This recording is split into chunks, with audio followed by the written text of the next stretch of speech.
Kiss 92.5 studios in Toronto, Canada. Are you ready? Ladies and gentlemen. This is Roz and Mocha. It's Roz and Mocha. What's going on? Hey, I'm Shawn Mendes. This is Selena Gomez. Drizzy Drake. Taylor Swift. Post Malone. Camila Cabello. This is Ed Sheeran. You're listening to my boys Roz and Mocha. Right here. Turn up. My boys Roz and Mocha. The Roz and Mocha Show. I can feel Between Roz and Mocha, who is your favorite? Roz. Mocha. I just woke up. You guys are so funny, man. $20,000. Are you seeing that? Are you seeing that? This is the Roz and Mocha Show podcast. What's up, Shannon? Welcome to the Roz and Mocha Show. Hey, Mocha. Thank you. What's going I'm on? calling. Well, it's been a while since I've been able to hear you guys because I sleep in. Oh, well, that's And it's sort of your fault, not our fault. yeah, I know, but All right. I'm grateful every time I get to hear you guys' show. But I'm calling for two reasons. Go. First one, my favorite between Roz and Mocha. Oh, Whoa! out of the gate with Shannon, this, Shannon. huh? You know, we got to But ask, you can't right? hang up on me. You can't hang up on me because I need the second part. Wait, there's the second part. Can you ask the second part first, and then we ask you who's your favorite at the end? Okay. Okay. How about that? I'd like you guys to play the pin close game, Mocha and Dammit Maury. Oh, pinch? We can't do that. We can't do pinched anymore. Pinched has evolved into snapped.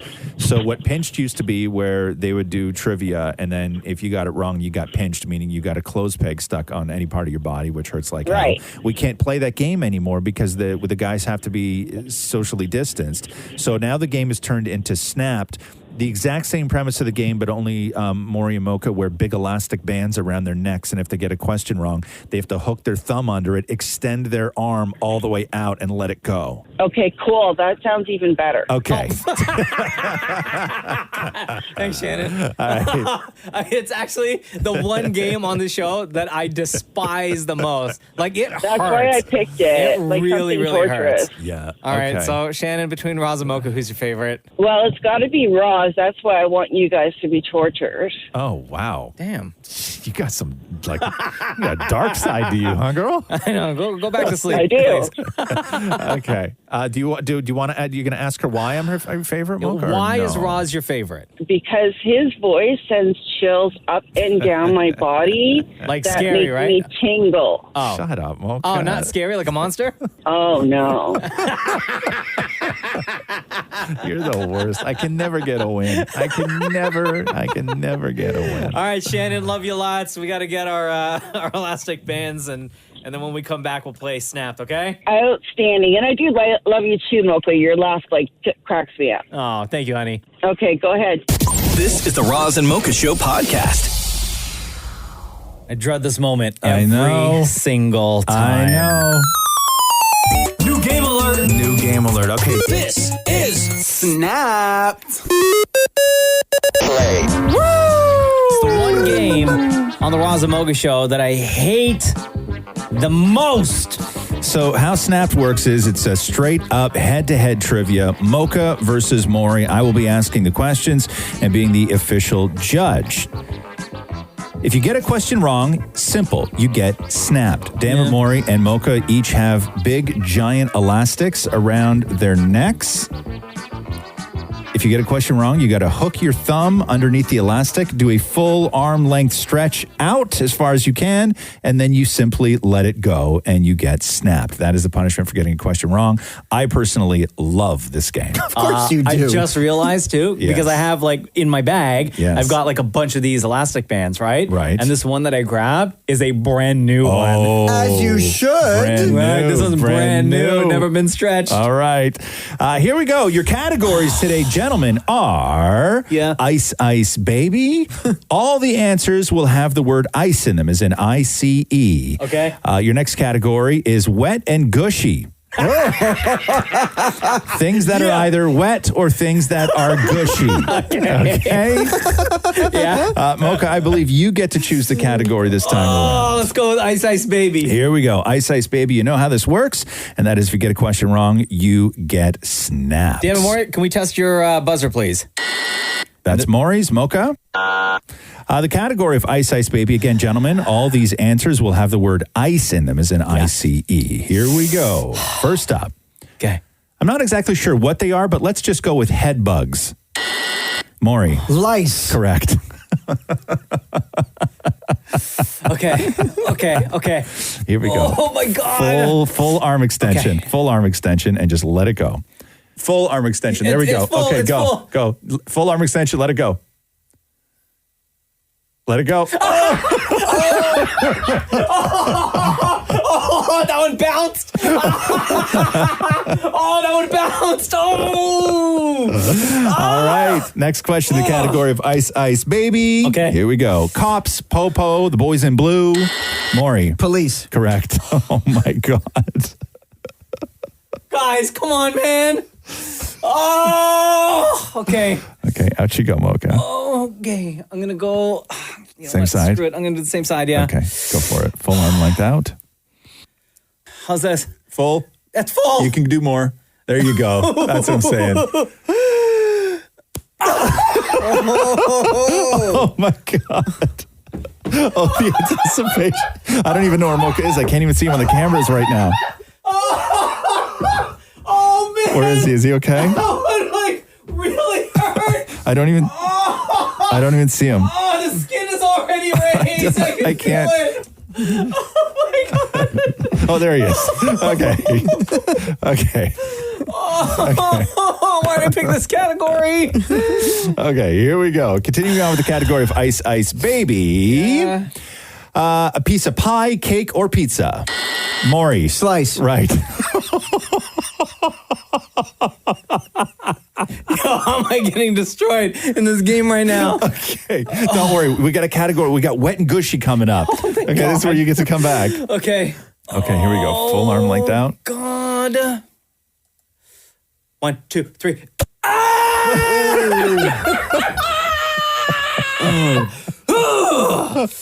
Wow. Okay. That hurts so much. Gentlemen, moving on to the category of wet and gushy. Oh my Again, God, all of thank these God. things will either be wet or gushy. Okay. Here we go. Question 1. Dirt and water make.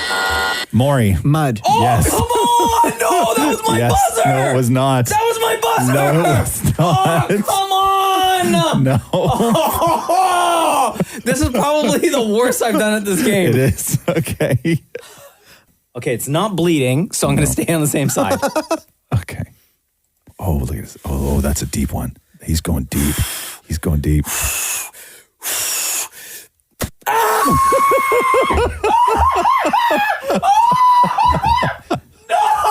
Okay, I lost him again. I can't see him anymore. I can't see him. Oh, there we go. There he is. There he is. Oh, this is bad. Guys, this is bad. It's a bad one This is today? bad. Yeah? Yeah. Okay, it's not good. It doesn't look good. Just in case you're wondering, there's nobody listening right now that thinks it's a good one today. Okay? Okay, here we go. Question 2 in the category of wet and gushy. Yeah. If it's not from this one particular city, then it's just sparkling wine. Maury. Champagne. Right. Oh my God. In my mind, Yeah. I was still thinking we were in the category of Ice Ice Baby. Oh no. Mocha is up. Has not got one question right this round of Snapped. He's going back for the same side again, which, by the way, is his right side, extending his right arm all the way out. Oh my God. Okay. You can see the look on his face right now. He's not even looking at the elastic. He's staring at the ceiling. And here it goes.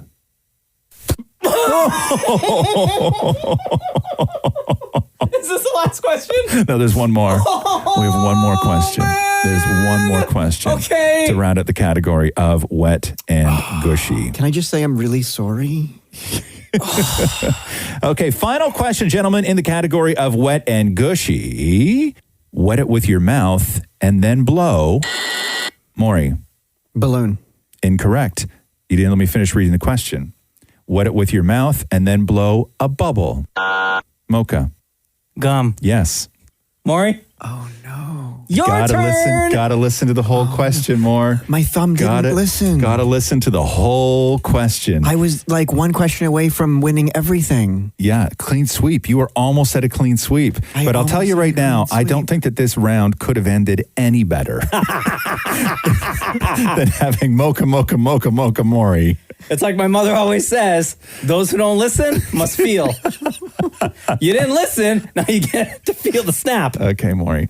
All the way out, Maury. All the way, all the way, all the way. Look all the way. Yeah, okay, all the way. You got some short-ass arms, bro. I know. Thank God. All the way, all the way.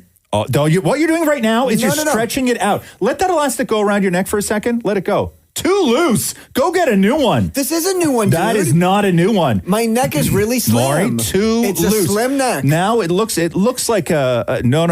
Too loose. Looks like a necklace. Yeah. Like pearls. And also, I know what you're doing. When you sit there and you stretch it out and then bring it back and hesitate, all you're doing is stretching the elastic. You pull it out once and then let it go. I think your punishment should be to wear 2 elastics. No, that is not in the rules that we signed. We didn't sign any rules. Okay, put that around your neck. Put that around your neck. All the way out. Wait. And let me just check your arm length. All the way. Let me see that elbow that way. Yes, like that. Look. Okay. Anytime you're ready, Maury. Okay, just like 1, 2, 3, here we go. 1, 2, 3, here we go. Oh! Oh! God! I don't know. His arm, you retracted your arm a little bit. Oh, I'm not doing it again! And that's how you play Snapped. This is the Roz and Mocha Show podcast. Hello, everybody. Hello. How's everyone doing? Good, We good? man. How you doing? I'm good, man. Oh my God. Hello, Maury. Did you say National Dog Day? Excuse me. I totally, is that why I'm here? Stop. What do you want to do? I'm not in on this. I don't know what you're doing right now. Oh, did you say National Dog Day? Well, Stop for 1 second. okay. Yeah. Okay. Do you need us to set something up for you? Yeah. What are you doing right now? Yeah. Oh, I'm trying to get the crowd going for some jokes. Oh, so why don't you just say, hey, I have jokes? Have you ever heard for a comedian say, National hey, Dog I have Day? jokes? They always just come on and go, did you say? Yeah, but that's at like a comedy club. I don't know what you're doing right now. You're frightening. Should we open the Razamoka Comedy Club? Queen. All right, please welcome to the stage the Oh, here we go. All right. well-prepared Tim and Maury, everybody. What? You even have like a sheet in front of you and everything. Yeah, that's Okay. you got to be prepared. Okay. Okay. Why are dogs like phones? Why are dogs like phones? Why? Because they have caller ID. Okay. Why do dogs run in circles? Why? Because it's hard to run in squares. Your onstage persona is very unnerving. No, but close your eyes and imagine me somewhere. I'm not closing my eyes with you in the room ever. Yeah. With like a knife in your arm. Close your eyes and tell me if you feel this. Okay, you're cutting into my time. I think I'm helping your set, Maury. The most amount of laughs in this room right now is coming because of what Ross is saying. Okay, where do you find a dog with no legs? Where you left it. This better not be mean. Come on, man. Well, right where you left it. Oh, I was right. Yeah, I know. Oh, look at that. Okay. Okay, what's more amazing than a talking dog? Why does your voice do that, by the way? My telling a joke voice. It's his persona. Gotcha. Okay. Again. Sorry. Go for it. Oh, no, this one's better. Okay. I'm switching jokes. bad? No, I'm going to switch jokes now. You don't have to tell us that. You Okay. just go ahead and switch on your own. Okay. We didn't know. No, what's the other joke? Okay, shh. We'll get back to that one in a second. Okay, cool. Okay. Yeah. How does a dog stop a VCR? How? It presses the pause button. I would pay to just watch Maury wheeze on stage for 40 minutes. Like Okay. if there was if we that's how you get a Netflix deal. I know that everybody's trying to do like the new unique thing, and there's so many comedy specials on Netflix, a lot of which are only like okay. But I think that if Maury was in the right sort of headspace and you just put him on stage in front of a crowd and just let him wheeze uncomfortably for 40 minutes. You just call it wheeze. Yeah, I would watch that. What's more amazing than a talking dog? What? A spelling bee. Okay. Okay. What kind of stores do dogs love the most? What kind of what? What kind of stores do dogs love the most? What kind of stores do dogs love the most? See what I mean? Tell me you wouldn't watch this on Netflix. A retail store. That's it. You're done. That's it. Go out on that. You got to know when your set's over, man. Thank the audience. Okay, bye, everyone. Okay. Here we go. The Roz and Mocha Show. Podcast. Let me ask you a question. Where's everybody going pee? Huh? COVID has changed so much, but there's so much that we're now used to, right? Wear a mask, you can go to the grocery store. There's no lineups anymore. But the one thing you still cannot do if you are out in the world is find a place to pee. Last weekend, I went to I had to pee so bad. I went to 2 gas stations, a restaurant before I had to run into a Home Depot, which allows the public to use their bathroom. You can't go pee in the world.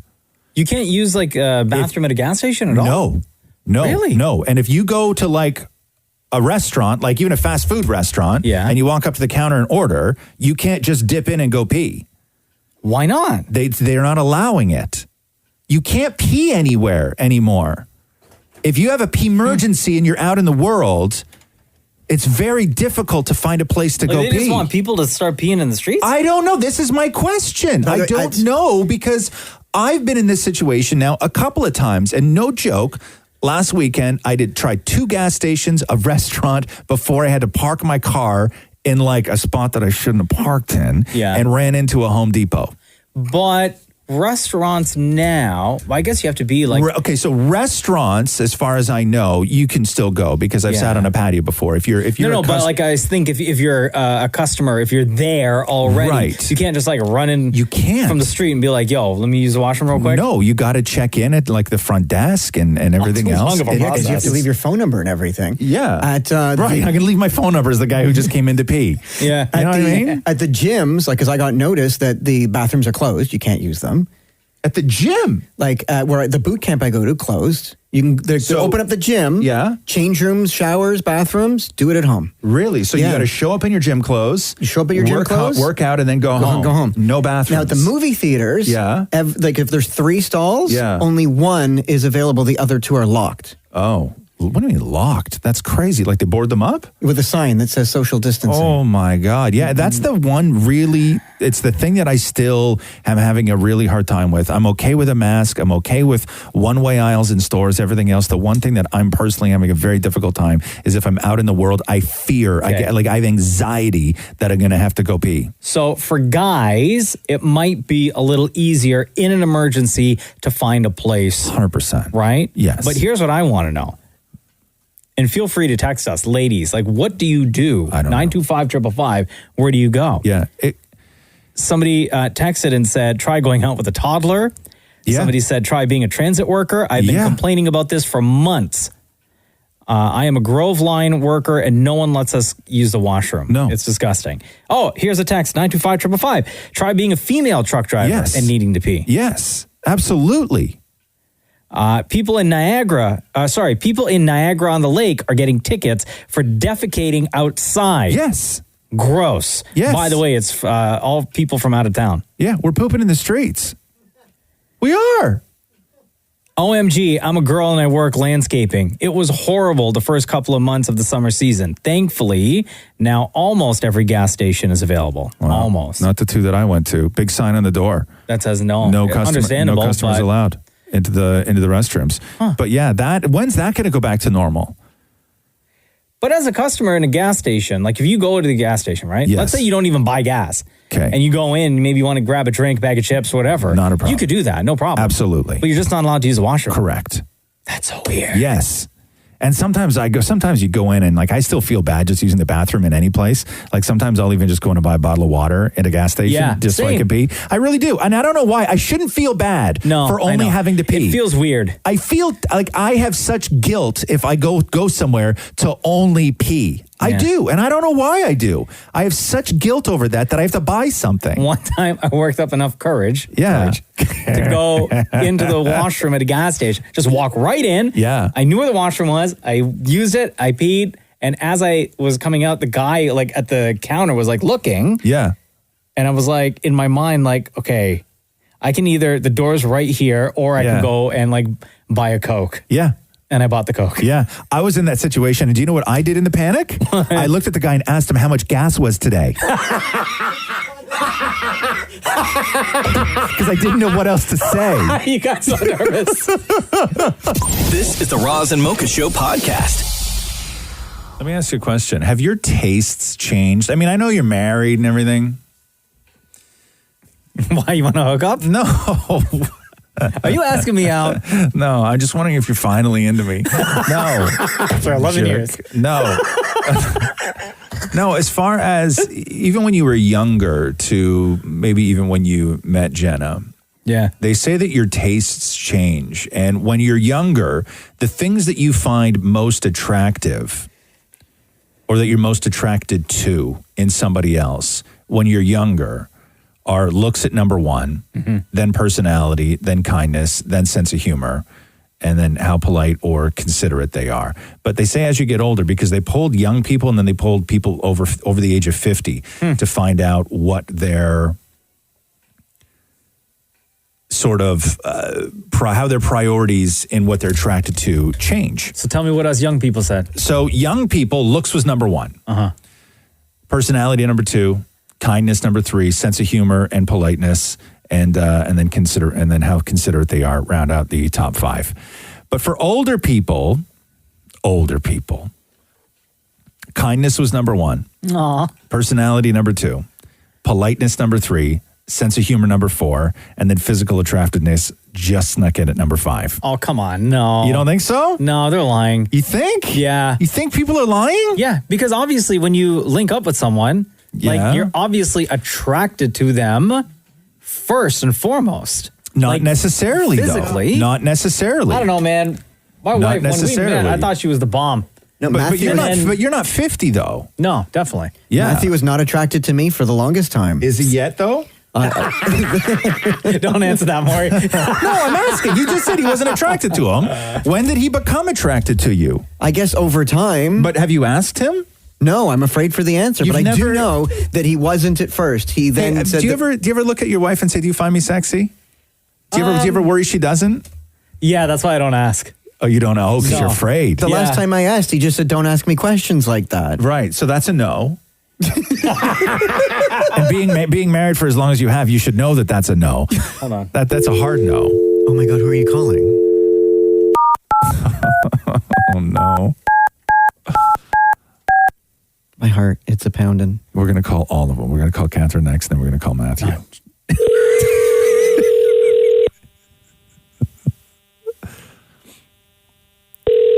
don't even know who we're calling right now. I have no idea. This is tense for me. Whose voice is going to wind up on the other end of that phone? Hello? Hello, you reached the voicemail. Oh, you did call Matthew. Oh, snap. Okay, now. Call Jenna. Call Jenna. I need to ask Jenna. Yeah? Yeah. And then we'll call Catherine. Where are you going? I was going to try again. Yeah. Wait, you're going to call Matthew? Yeah, he's going to try and get Matthew on hold. Okay, cool. Okay, so call Jenna. Hope she picks up. I should text Catherine to tell her to pick her up. I don't even know why we're doing this. This is the worst idea we've ever had. We've had a lot of bad ideas on this show.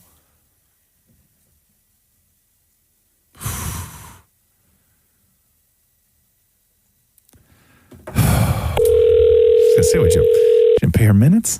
That's not sexy. Oh my God, Cruz is probably going to be running. You have reached the voicemail. Okay, so we're 0 for 2. We're 0 for 2. Okay, we got to call Catherine. One more. We got to call Catherine now. Okay, hold on. What? Line one. Line one. Oh, Line Matthew's on hold? Okay. Text Jenna. Do you have Jenna's number? I No, you do. don't. Okay, never mind. Matthew. Matthew, Yes. you're on the radio. Don't swear, okay? It's Roz and Mocha. We were talking about how you get older and your priorities change and what you find attractive in other people. And then the question came up. I asked Mocha. Mocha answered, I answered, and Maury answered. And that was whether your significant other finds you sexy still. And Maury's answer was? I don't know. Right. Of course I still find him sexy. Oh, you did. Maury was worried that it took a while, though. Maury said that you weren't physically attracted to him at the beginning. That is insane. Of course I'm... Oh, you mean in the beginning? Yeah. Matthew, you are the best. We love you. Enjoy the rest of your day, brother. Okay. That's the answer we were looking for. All right, one more. Wow. God's spilling the honesty. I hope that's not the trend this morning. Don't answer. Come on. Hey. Hi, baby. How are you? Hi, honey. Good. Okay. Hi. So we were talking about a story that came out on how when you get older, the things that you found attractive in other people, what you went for, looks, personality, how those things ranked changes as you get older. Yeah. Then the question came up was, does your partner still find you sexy? And Mocha said that he doesn't ask because he doesn't want to know the answer. My God. And then we called Matthew, and Matthew said he very much finds Maury sexy, but not at the beginning. Wow, I know. So I know. So Catherine, the question is, do you still find me sexy? Absolutely. Hey! I mean, you don't even have to ask that, obviously. I can tell. The look on your face, though. I know. You're Shut up. I'm so sweating worried. right now. My hands are. I have my hands tucked into my sweaty armpits right now. You know what I mean? I'm so worried. I love you, doll, and I find you incredibly sexy as well.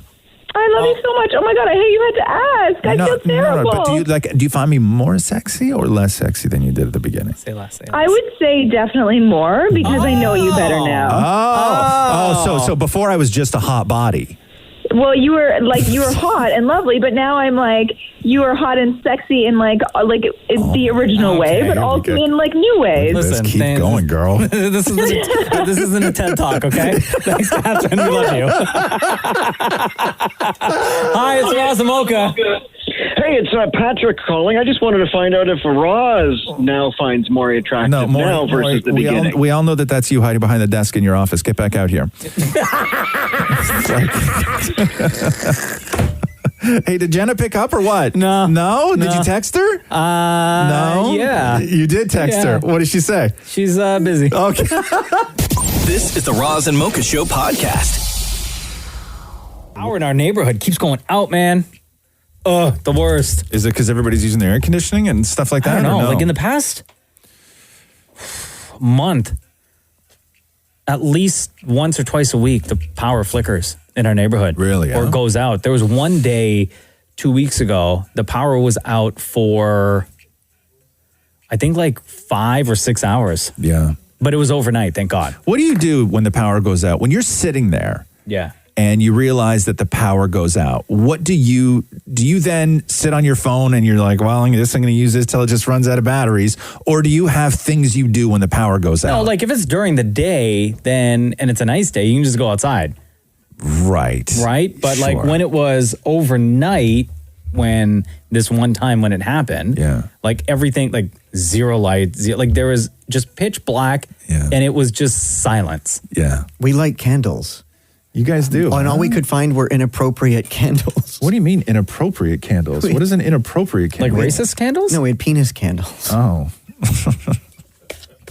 Sure, why not? Yeah. Why not? Yeah, no, we light all the candles and act as though. What end do you light on a wiener candle? The top part. Okay. Interesting. Now, does it just stand on its own, or is it in like a vase? No, it's on a stick. You put them in birthday cakes. Oh, like little candles? Yeah. Where do you stick them if they're on a stick? Like, where does the stick come out? No, like where do you stick it when you light it? Or do you just walk around holding it? Like it's some sort of weird vigil that we'll never understand. It's all we could find. So we put those around and held some in our hands, and that way we could light the candles. You said you put them around. Where do you put them? Stick them in the plant. In the plant? So then the plant could potentially catch on fire? Weird house, man. That is a weird. You better hope you guys both don't die of a heart attack one night. Yeah. Because while holding those candles. Because I don't know if either of you have a friend who's good enough that would go in and clean that up before before investigators showed up. Quickly those pictures would go viral though? Yeah, exactly. Like I know I got good friends in my life where if I ever died having just finished doing something incredibly embarrassing, I know I have friends that would come in and clean me up before cops got there. Of course. Right? You know what? I would put on like like your nicest, tightest pair of jeans. Thank you. I'd comb your hair. Thank you. I might even go into your makeup bag. Right. Grab some of that CoverGirl. Right. Yeah. Touch you up a little bit. Thank you. I get no problem with that. That's a good friend. I don't think you have friends, Maury. No, my friends would take the pictures and post them. Exactly. Here we go. The Roz and Mocha Show Podcast. Roz and Mocha's Fix My Life. What advice can you guys give me? Okay, so my question is, Got a problem you can't fix? Roz and Mocha got you. Hi, Anit. How are you? It's Roz and Mocha. I'm good. How are you? Good. First of all, how old are you, Anit? I'm turning 25. You're turning 25. Okay. Okay, you wrote us this. There's a lot to get through here. So you said that you're from an Indian family with a long list of traditions and rituals, etc. I've never introduced a male friend, let alone a boyfriend, to my family until now. Because I'm a girl, I've always experienced being treated differently in my household. It started with my mom telling me to tell my dad about my boyfriend so I could avoid having to sneak around. Then they started pressing me to meet his parents so they could have something official to tell people. Their concern is the invisible audience that seems to be hurting their name, quote unquote. I'm tired of them controlling my life and I have no clue how to break out of it. They met his parents last weekend. And as much as I was hoping that it would stop here, it doesn't seem like it will. I don't want to break ties with my family, but it's either that or to ignore what's being said. And I don't know how to do that with them shoving their needs and wants in my face. Wow. So how long have you been dating this guy? 3 years. 3 years. Okay. And how long into the relationship did you tell your mom, or did she figure it out or find out? My mom knew from the beginning. Oh, okay. During the 3 years then, your mom never met the guy? She did. She met him like once or twice when he came to like pick me up or drop me off. Oh, okay. And she likes him? Yeah, she loves him. But you guys just kept this secret from your dad. Yeah, because he's very like strict with it, and he like now that he knows, he's constantly concerned whenever we go out somewhere that someone's going to see us together, and I don't really know what they're going to do to us or whatever. But what is the concern if somebody sees the two of you together? What's his concern? He's like that old school type, so for him it's like first of all, I'm sure he never expected that I was going to find the person I was going to be with. I'm sure in his head it was that he was going to find me someone. Oh, wow. So that's sort of old school. Yeah, so just knowing that I have a boyfriend or whatever was just one big thing for him, like one big change for him. Is your boyfriend Indian? Yes, he is. He is. Okay, cool. Okay. So geez. Interesting. You see this, we've had a lot of these calls over the years, and whether it is, an Indian family or a heavily Catholic family, whatever it is, you see a lot of young women in these families where it's difficult to articulate what is actually going on, and it's difficult to say because what you're experiencing is severe emotional manipulation. And some parents, and it from all different backgrounds, some parents really, really thrive on that. And that is the thing in a weird way that they enjoy most is the power that they have. And they manipulate their kids and they hold these sort of pressures over you to make you think that everything you do and every decision you make is wrong, but more importantly is going to make them look bad. That is not your problem. Do they think that somebody out like in the neighborhood is going to see you and your boyfriend and then feel like they have to say something to your dad? Like I'm trying to understand what his concern is. Or is it because he doesn't know whether or not you intend on marrying this guy that you're dating? I think his concern, well, for one, is that for someone to call him and tell him that they saw me with a guy would be embarrassing for him. Yeah. And it's all about him. It's not about you. And secondly, it would be that he doesn't want to risk the chance that we'll break up because that would also be embarrassing for him. So he kind of just wants us to seal the deal. How long have your parents been in Canada for? I assume they weren't like born and raised here. No, he's been here since 91. Yeah. Oh, okay. So a long time to know and see the culture of people dating and breaking up and stuff like that, right? My parents had a love marriage, which is what's mind-boggling to me than anything else, because I'm sure they went through the exact same thing they're putting me through now. I will say this, and just as a father of a daughter, you can do a lot of things, but the one thing that I will make damn sure of is that my kid lives a life and grows up to be in a world and build a life outside of the household that we have where she doesn't have to rely on the permission of any man in her life to make major life decisions for herself. Yeah. And that is the life that a lot of young women like you are set up for, which is you can't make a move or make any decision on your own without your father's permission or without his blessing or without him allowing you to do that, which to me sets up young women for a horrible, horrible example of where they will continue on with life after they leave that house. Because then what happens? You're going to marry a guy who's just like your dad and you're going to live that life? You'll be miserable. Your dad will come around. You got two choices here, okay? You say, screw you. I'm going to do this, and this is my boyfriend, and we're going to go out and we're going to have fun, and we are in love, okay? So screw you. And then if you want to come around, but I'm not begging you. They'll come around. 90% of the time, parents come around. The most difficult thing for me is the guilt trips, because my mom got sick a few years back, so she's holding that over my head, saying things like, I really want to see you get married. I don't know how long I'm going to be around. Again, this is this is emotional manipulation by your parents. Like it is textbook emotional manipulation. Like next time you have a conversation with them, try to count how many times either your mom or your dad use the word I. Yeah. Okay. Right? Because all those conversations are about how they feel and how they don't want to be embarrassed and how they don't want other people to feel or think a certain way about them, not about you and the fact that you're in love with this guy that you've been dating for 3 years. Yeah, even the idea of you having a child isn't about you, it's about them. Yeah, it is. It is. Like, I don't even know if I want to have kids. No. And they shouldn't have an opinion on that. Yeah. So you tell them to screw off, right? And you're going to do you. And you love them and you want them in your life, but the manipulation and the abuse has to stop and they will eventually come around. Most parents do. I really hope so. Does that help, Anit? It does. It does. All right, I think just knowing that there's other people out there that deal with the same thing makes it a little bit easier because I'm not the only one. Yeah. Oh, yeah, no, you're definitely not. But you'll get through this. Thank you. Roz and Mocha's Fix My Life. On Kiss. You see part of Scarborough Bluffs? Broke up yesterday. What happened? Or Saturday. I was...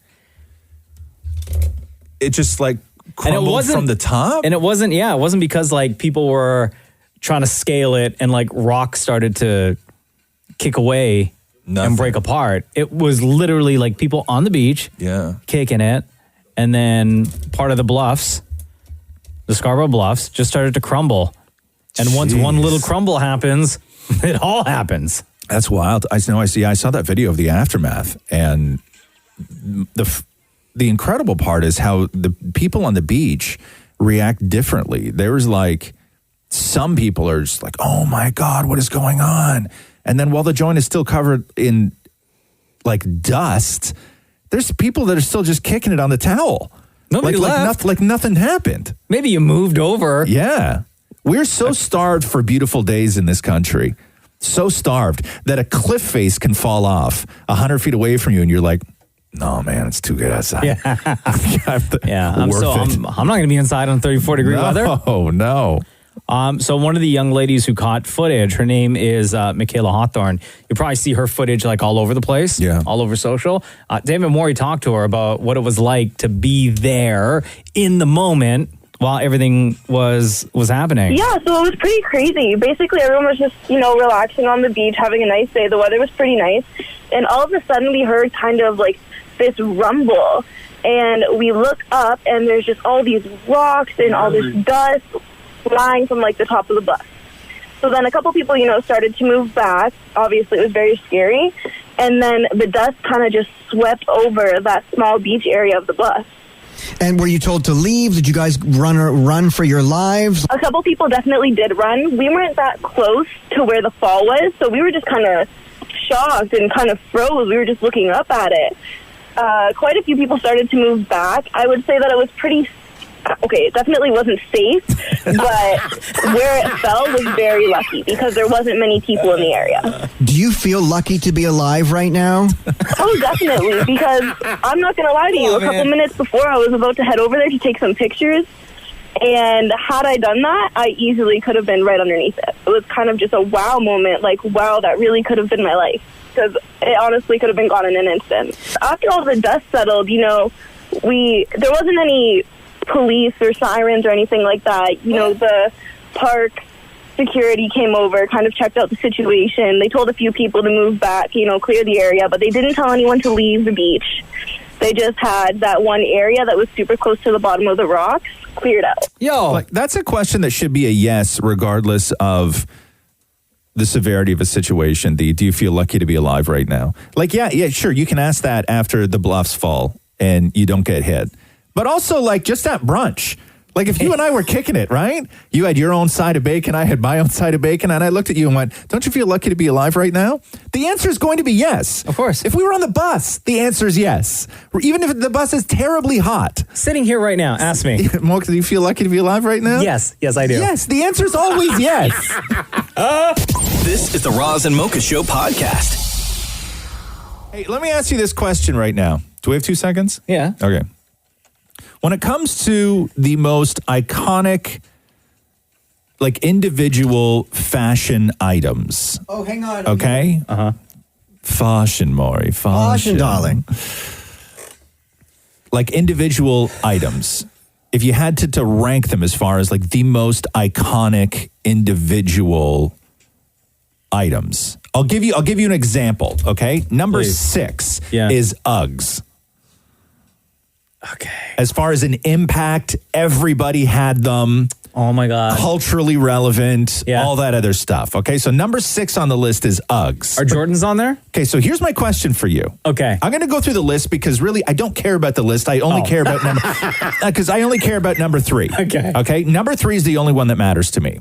So at number 10 was Guess jeans. Remember the very famous with the logo on the bottom, the upside down triangle. Crocs at number 9. Chuck Taylor's Converse at number 8. Bomber jackets at number 7. Uggs at number 6. Louis Vuitton bags at number 5. Polo shirts. Oh, I love those. At number 4. At number 2 was the Levi's jean jacket. And at number 1 are 501 jeans. Levi's So 501s. what is missing? So number 3. So I'm going to give you number 3 right now because I have a question. Because I'm not a sneaker guy.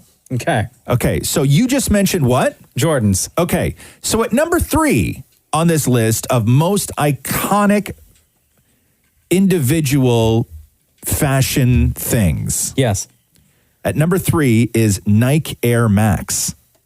Ooh, the Air Max. Yeah, I would agree. Really? Yeah. More so than Jordans. In terms of cultural impact? Yeah, man. Really? Yeah, Explain Air this. Max are, Explain Air why, Max though. are Explain dope, why. man. I don't know. I can't because I know that Air Max just have there's like an Air Max day. But like that which is came celebrated. first? I believe the Air Max came Oh, they first. did, huh? Yeah. The first Is that Air the one with the Max- pump? No, those are Reeboks, man. Oh, okay. I don't know. So Air Max is not the one with the pump. No, Oh. Air Max, if you remember, I believe the first ones, they were the ones that had on the heel. Yeah. I'll show you. There was a pump. No, there wasn't a pump. They had 3 little circles. They had bubbles. Oh, yes. Those Air Maxes. I got you. Yeah. I got you. So those are before Jordans. I believe those ones came out before Jordans. Because a lot of people are arguing about this because a lot of people say that Jordan should be at number 3 and not Air Max. That even though Air Max may have come first, Jordans are far more the more iconic shoe. But They're you up say there. no. They're up there. I would agree that Air Max are more, had more, or have more of a cultural impact than the Jordans. But are they more cultural and to have a bigger impact than Uggs? Shut up, man. I don't think so. This is the Roz and Mocha Show podcast. I want to talk to you real quick about the Calm app. We've talked about this before. Meditation, short stories, long stories, help you ease your mind, help put you to sleep. I've actually started using this app at night. Is this the thing that Harry Styles read Yes. for and people said he was too sexy? Yes. When my wife saw that pop up on her Calm app one Yeah. night, because she was going to do a meditation as well. Yeah. I was like, oh, babe, I heard that's boring as hell. No. You don't want to listen to that No, it's one. not. It's sexy. And she's like, really? I was like, yeah. I tried listening to, they had like a LeBron James series. It was Yeah. only like 4 episodes. I What, think like it was. LeBron sweet talking to you? No. But he's like, it's like motivational speaking. Oh, I right? gotcha. Talking about like that championship mindset. Yeah. And I listened to 2 episodes one day driving from work. Almost put me to sleep because just the way he was doing, I thought it was like when I read the description, like motivational, think like a champ. Yeah. I thought it was going to like get me set for the day. It just got me set for taking a nap. Oh, I felt okay. too sleepy. Yeah, it's not good. But Matthew McConaughey, he's got probably the most popular segment on the Calm app, and it's been downloaded. We just found out more than 11 million times. Really, huh? Since 2018. Wow. And of course, because of COVID. Oh, it's old. It's not even new. And Oh, people wow. staying at home now, trying to ease their mind, being stressed out. They've been using this Calm app a lot more. Well, hello there. I'm Matthew McConaughey, and tonight I'll be reading a special sleep story called Wonder. Before we begin, as you settle in under the covers with your head easing into the pillow and your body sinking into the mattress, I'd like you to let your mind drift with me for just a minute. Let's ask the question. How often do we ponder the depth of the present moment, the one we're in? I mean, how often do we really feel what's happening within and around us? Allowing ourselves to be moved, to be inspired, to be filled with gratitude for the mystery and the beauty of this universe and of this life. Wow, that's Matthew McConaughey with his whistle talk. I know. Beautiful, isn't it? Here we go. The Roz and Mocha Show Podcast. How about them thunderstorms last night? Didn't even see it. Had nothing to do with me. Had nothing to do with me. None of my business. No. Dry as a bone where I was. Really? Yeah, I had dinner outside last night. We had, it was at like 11 o'clock maybe. Yeah. Between 11 and maybe midnight. It was just house shaking deep thunder. Oh, really? It was really bad. Like movie thunder. Yeah. It's so wild because like it doesn't matter where you live. Like those types of storms can just like hit one neighborhood and then they just skip another and the neighborhood. dog was in the bed with us. Is the dog usually in the bed or no? Just thunderstorm Yeah, nights? no, he is. He's always in the bed. Yeah. Where does he sleep? Like at the feet or in between you guys? He kind of gets in between, but then like once everybody falls asleep, Yeah. he'll either go to our feet and then Jenna and I get together, Yeah. or he'll just like hop off the bed. Do you and lay ever on the worry? floor. Do you ever worry though when you let the dog in the bed and he sleeps between you like that it ruins romance? Because they say no, that. it doesn't last. No, because it doesn't last long. Oh, at no. all. He Okay. like when we get into the bed, Yeah. he then gets into the bed because he wants to be a part of that. Yeah. Part of the night. Yeah. And then it's like literally 5 minutes later, he's gone. He's gone. Like But it gone, does ruin like romance. Like gone out of the room or just gone to the end of the bed? Sometimes to the end of the bed, and then 5 minutes later Does on the that floor. ruin romance if he's just on the end of the bed? No. Maury, for you? Oh, 1,000%. We tried. But okay, so where is your dog though on the list of all the other things that have ruined romance in your house? like number 10. Okay, yeah, of But course. there are times where we're like embracing each other. Yeah. And on the couch because you don't sleep in the bed. no, I'm just saying like in the kitchen or Oh, okay, yeah, yeah. standing or something, and the dog's like scratching at my bum, right? And we're Why, like, 'cause well, it this is stinks? done. No, because he hates you. Right? It's like, get away from my man. Yeah, because you're touching his man. Yeah, I wonder about that though, because I go to bed every night with a cat sleeping on my head. Right, and then I often wonder, like, if there was ever a point where Catherine looked over at me, sort of with those eyes, but then decided not to because I'm wearing a cat hat. Right. Like a crown. Yeah. Look at me. I'm king of the cats. Yeah. I'm half asleep because I go full zombie at that time of night. Yeah. Full zombie. Like she wakes me up when I fall asleep on the couch. She wakes me up and then puts her hand on my back and guides me down the hall to the Seriously, stairs. like you're like an old person. I'm a zombie. Like He already gave the description. Yeah, I am. Listen, man, come on. Ears. We're moving fast here, more. moving fast. Unlike your love life, we're in full motion. It's weird to speak in terms of somebody's love life who is married. You know what I mean? Because like normally when you talk about a love life, you're talking to like one of your single friends. Like, how's your love life? Yeah. Because there's just certain things that you assume about your friends when they are in a relationship. Maybe it's wrong to assume that, but I just never assumed that about Maury. Anyway. I was just going to say, do you ever turn off a romantic movie because they're having more fun in the movie and you don't want people to get any ideas? You don't want people to get any ideas. Because if they're having romance on the TV, does it make you feel bad because there's no romance in the house? Well, I'm just like, we're going to change that. Like, why though? Because I'm like, well, clearly, I don't want you to think that there's better out there. That's normal. The couples love each other. Let's not introduce that into the dynamic. This is the Roz and Mocha Show podcast. What up? Did you see this clip of Jennifer Garner? And poor girl. Jennifer Garner really, she does so well on social. She's so good at it. And I didn't even know that she had that in her. Like, Jennifer Garner on social is a completely different woman than we were led to believe she was. Yeah. In all her press and all the interviews she's so done. Nice. And she's so funny. Yeah, she's a completely different human being. And I really, really, I adore the Jennifer Garner that you see. But she finished watching The Office. I guess she binged The Office. And this was her reaction to recently finishing The Office. You'll never guess what show my kids and I have watched an episode a day of throughout quarantine. And guess what? We finished it. And guess what? It gave me some really big feelings. So, I don't know if you've seen the video, but as she was recording her initial reaction, she accidentally hit the slow-mo button. So all that gargling that you hear in the background, so she just did like a voiceover, her original video, which the visuals for it are hilarious because everything's in slow motion. Yes. Oh, bless her heart. Oh my goodness. Look who needed a big cry, and maybe a shower would have been helpful, but it's just nice to know you can still just feel so much passion about something, right? So thank you. If you've ever heard of this show, The Office, you should try it. It's wonderful.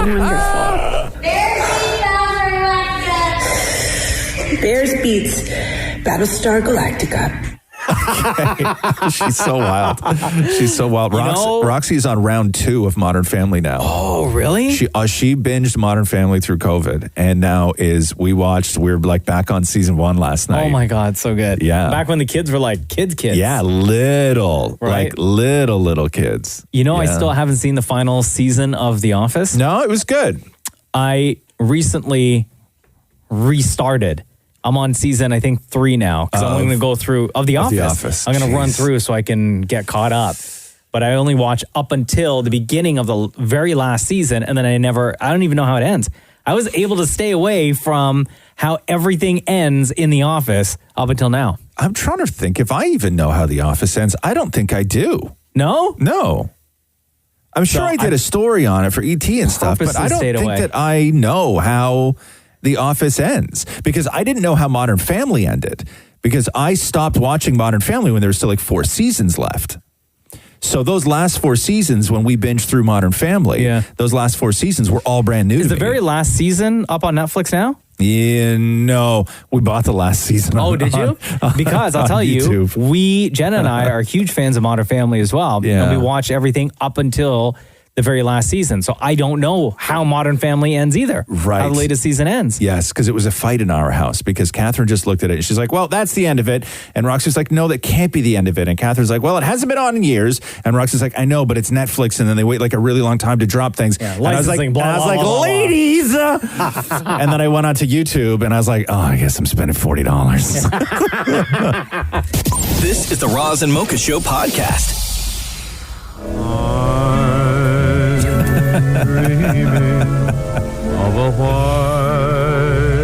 So that's it. Everybody wants Christmas to come to just get rid of 2020. So everybody's doing everything early. Skip to the end of the year. Okay. Starbucks already selling their pumpkin spice latte. True. Let's just forget about Halloween, forget about Thanksgiving. Yeah. Let's just jump right to Christmas. People have their Christmas lights up already. They do. And Dammit Maury in the condo had the great idea that he would surprise Dammit Matthew by bringing the Christmas tree from the cage in the basement upstairs. To set it up. To set it up. In August. To be like, why not? Everyone wants to get on with the year. Let's just fast track to, our favorite time of the year. So Maury goes downstairs. Matthew has zero idea what's going on. Yeah. And then this happens. Can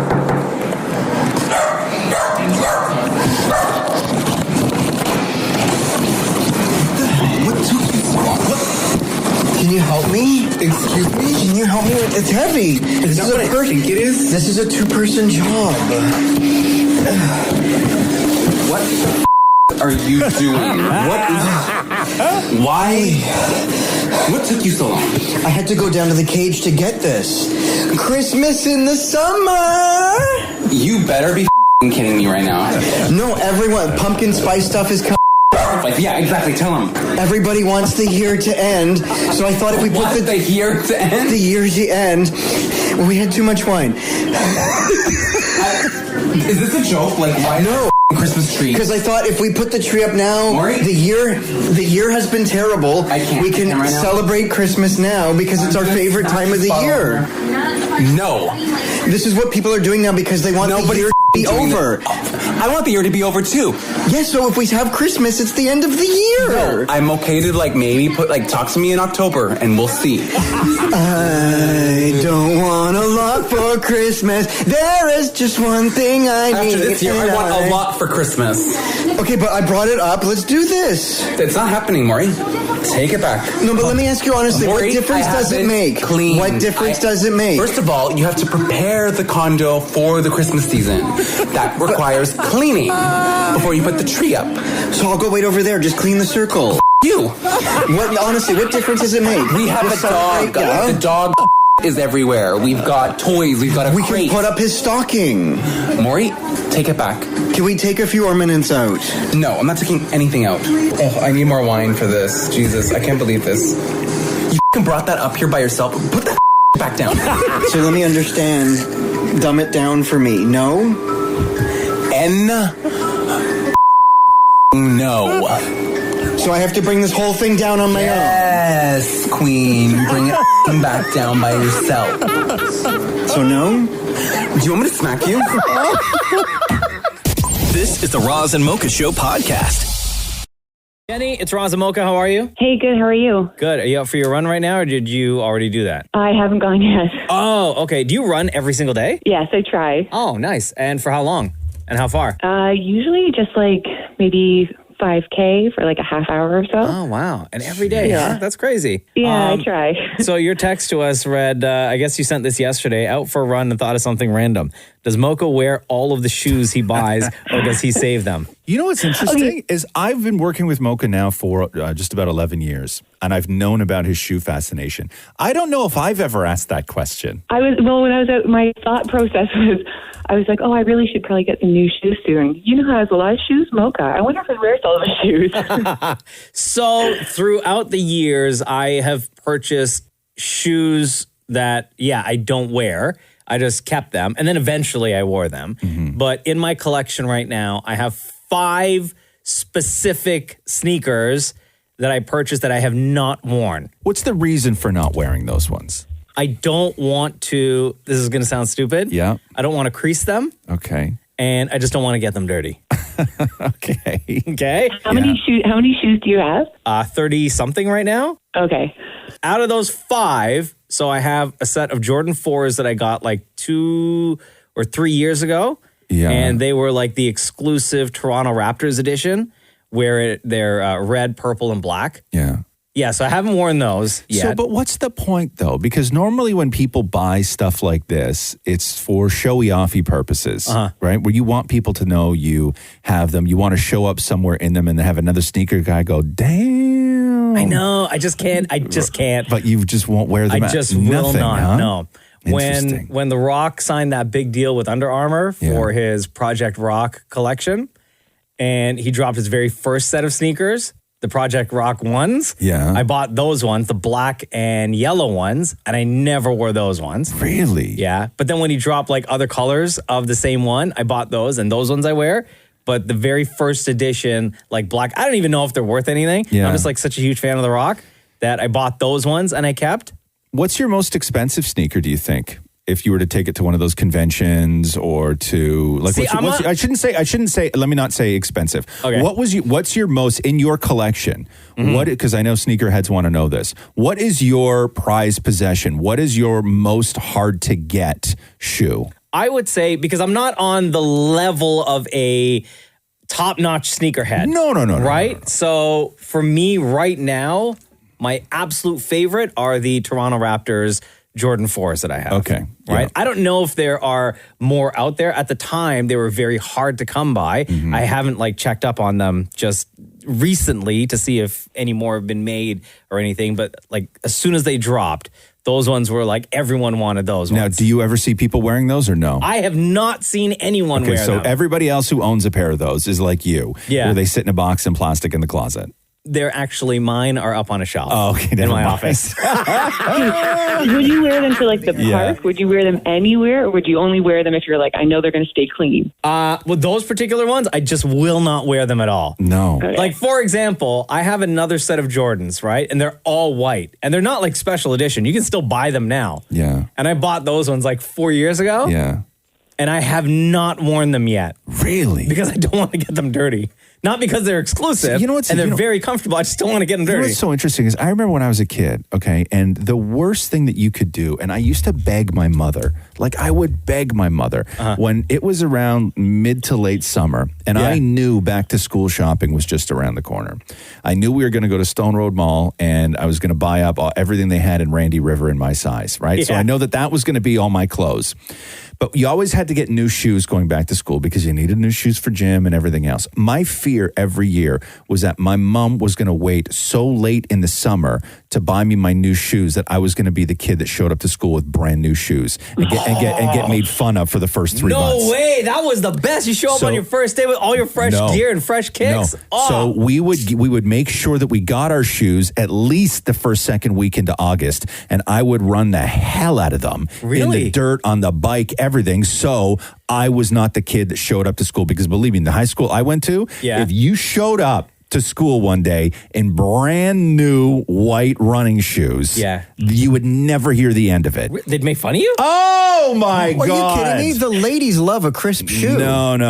You would never hear the end of it. Jenny, I also have a pair of Jordan 3s that are the Mocha edition, and I've only worn them twice. Oh, wow. And the second time I wore them was when we shot our latest commercial, where we're wearing the gold suits with the pink background. Okay. And when I the part of the commercial I love where that commercial. I'm in I gotta the say. normal Thank you, clothes, those are the Jordan 3s, the Mochas, and I've only worn them twice. Really? Yeah. I love that. Well, you know what? I have an unpair worn.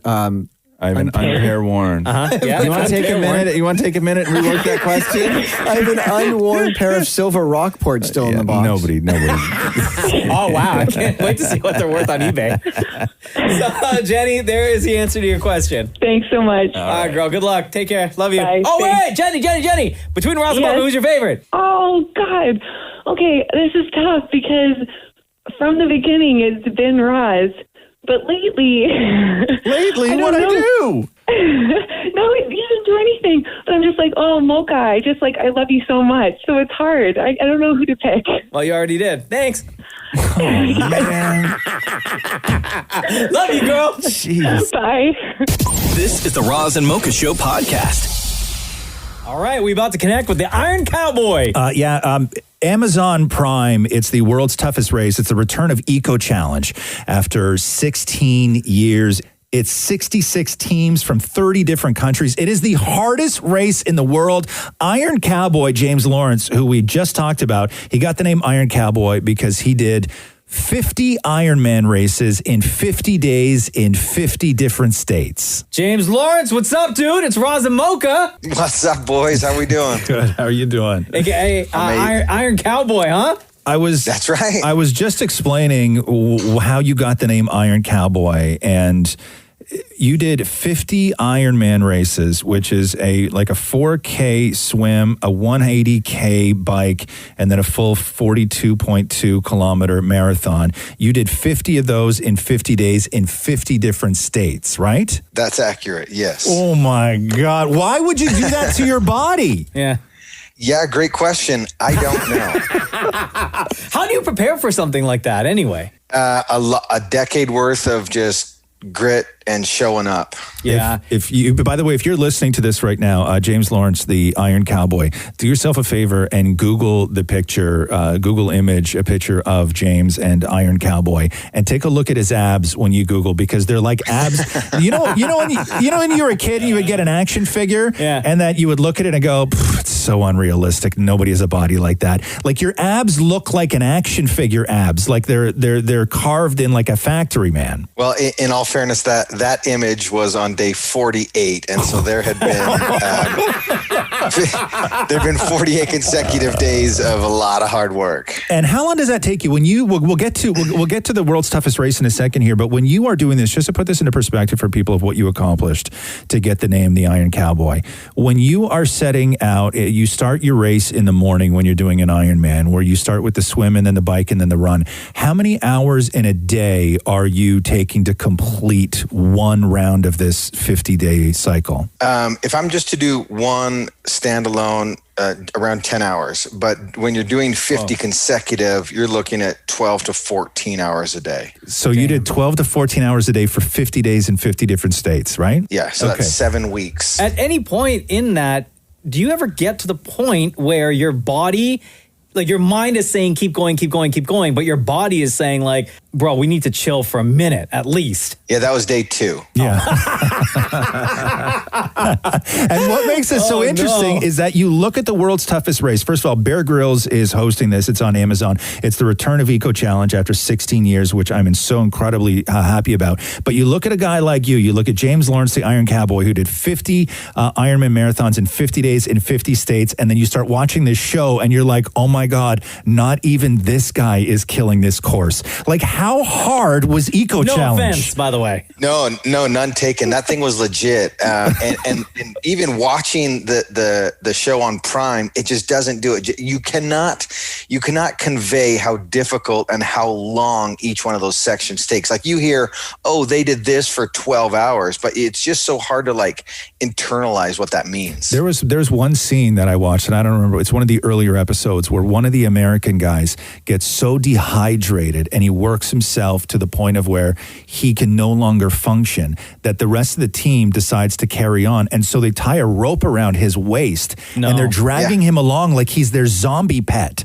Like it's like The Walking Dead, where they just tie a rope around his waist and they're just dragging this guy, and he's like aimlessly just like walking like delirious all the way through the jungle. And this guy is like hardcore. Yeah. Right? Like hardcore. Like this course was beating people on day 2. How do you, we don't want to spoil it, but what was your perception going into World's Toughest Race to what you thought about it when it was over for you? Well, one, we had no business being out there. The race's slogan is "We eat Ironman for breakfast," and so I believe they recruited our team to make a mockery of us. Wow! And then as we started to progress through the race in the field, we kind of turned the staff, and they started to root for us because we were such underdogs and had no reason being out there. How much of what your strategy is when you're on the show changes because you have like a production crew or a couple of camera people who are trying to keep up and following you, and also knowing that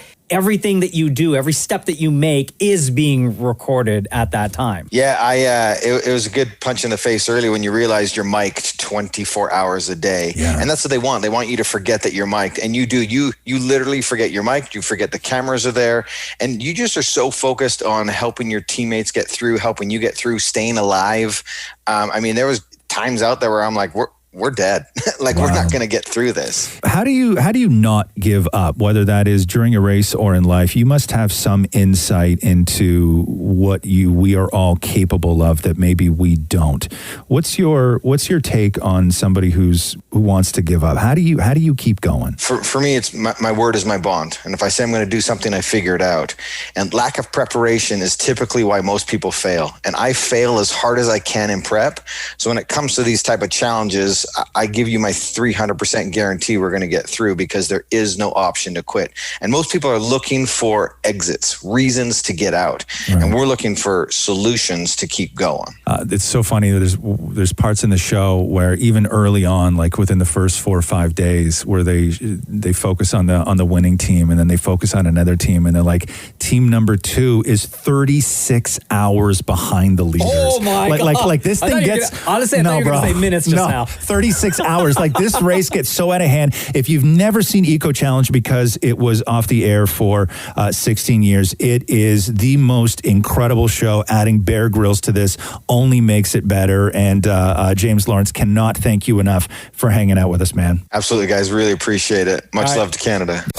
Roz and Mocha's Fix My Life. What advice can you guys give me? Okay, so my question is... Got a problem you can't fix? Roz and Mocha got you. Yo, Cal, what's up, dude? It's Roz and Mocha. Oh, hey, how are you guys? Good, man. How are you? I'm good. How old are you, man? I'm 13. Oh, okay, cool. Cool. So, Cal, you wrote this. Roz and Mocha, my FML is this. My Fix My Life is this. I'm going to high school in September, and I'm just kind of nervous. Many of my friends are going to the same school as me, but in this unpredictable time, I have no idea what it's going to be like, and I'm a little worried that I'm going to be swamped with work. Do you have any advice on how to handle the stress of high school? I've never really been great at handing in work on time. Oh, damn. You're going to have to change that, Cal. So you're in Vancouver, right? Yeah. And everyone, from what I know, schools are opening on time, and everyone is like just expected to go back, correct? Yeah, they're thinking about doing part-time in class, part-time online. And so you got a taste of this at the end of school year last year, right? How were you with sort of being responsible and motivated when you did have to do online? Well, we had different kinds of projects when we were doing it online. Yeah. So it was more hands-on stuff, which I enjoy a lot more than the written stuff. Right. So I was doing pretty well at the end of the year, and I got everything in on time. There's two different aspects here with high school that are sort of nerve-wracking for younger kids going into high school. One is the social aspect of it. It's a whole new world, and it's so stressful on every level, on a social level. And then there's the work level. You say that you have a hard time handing in work on time.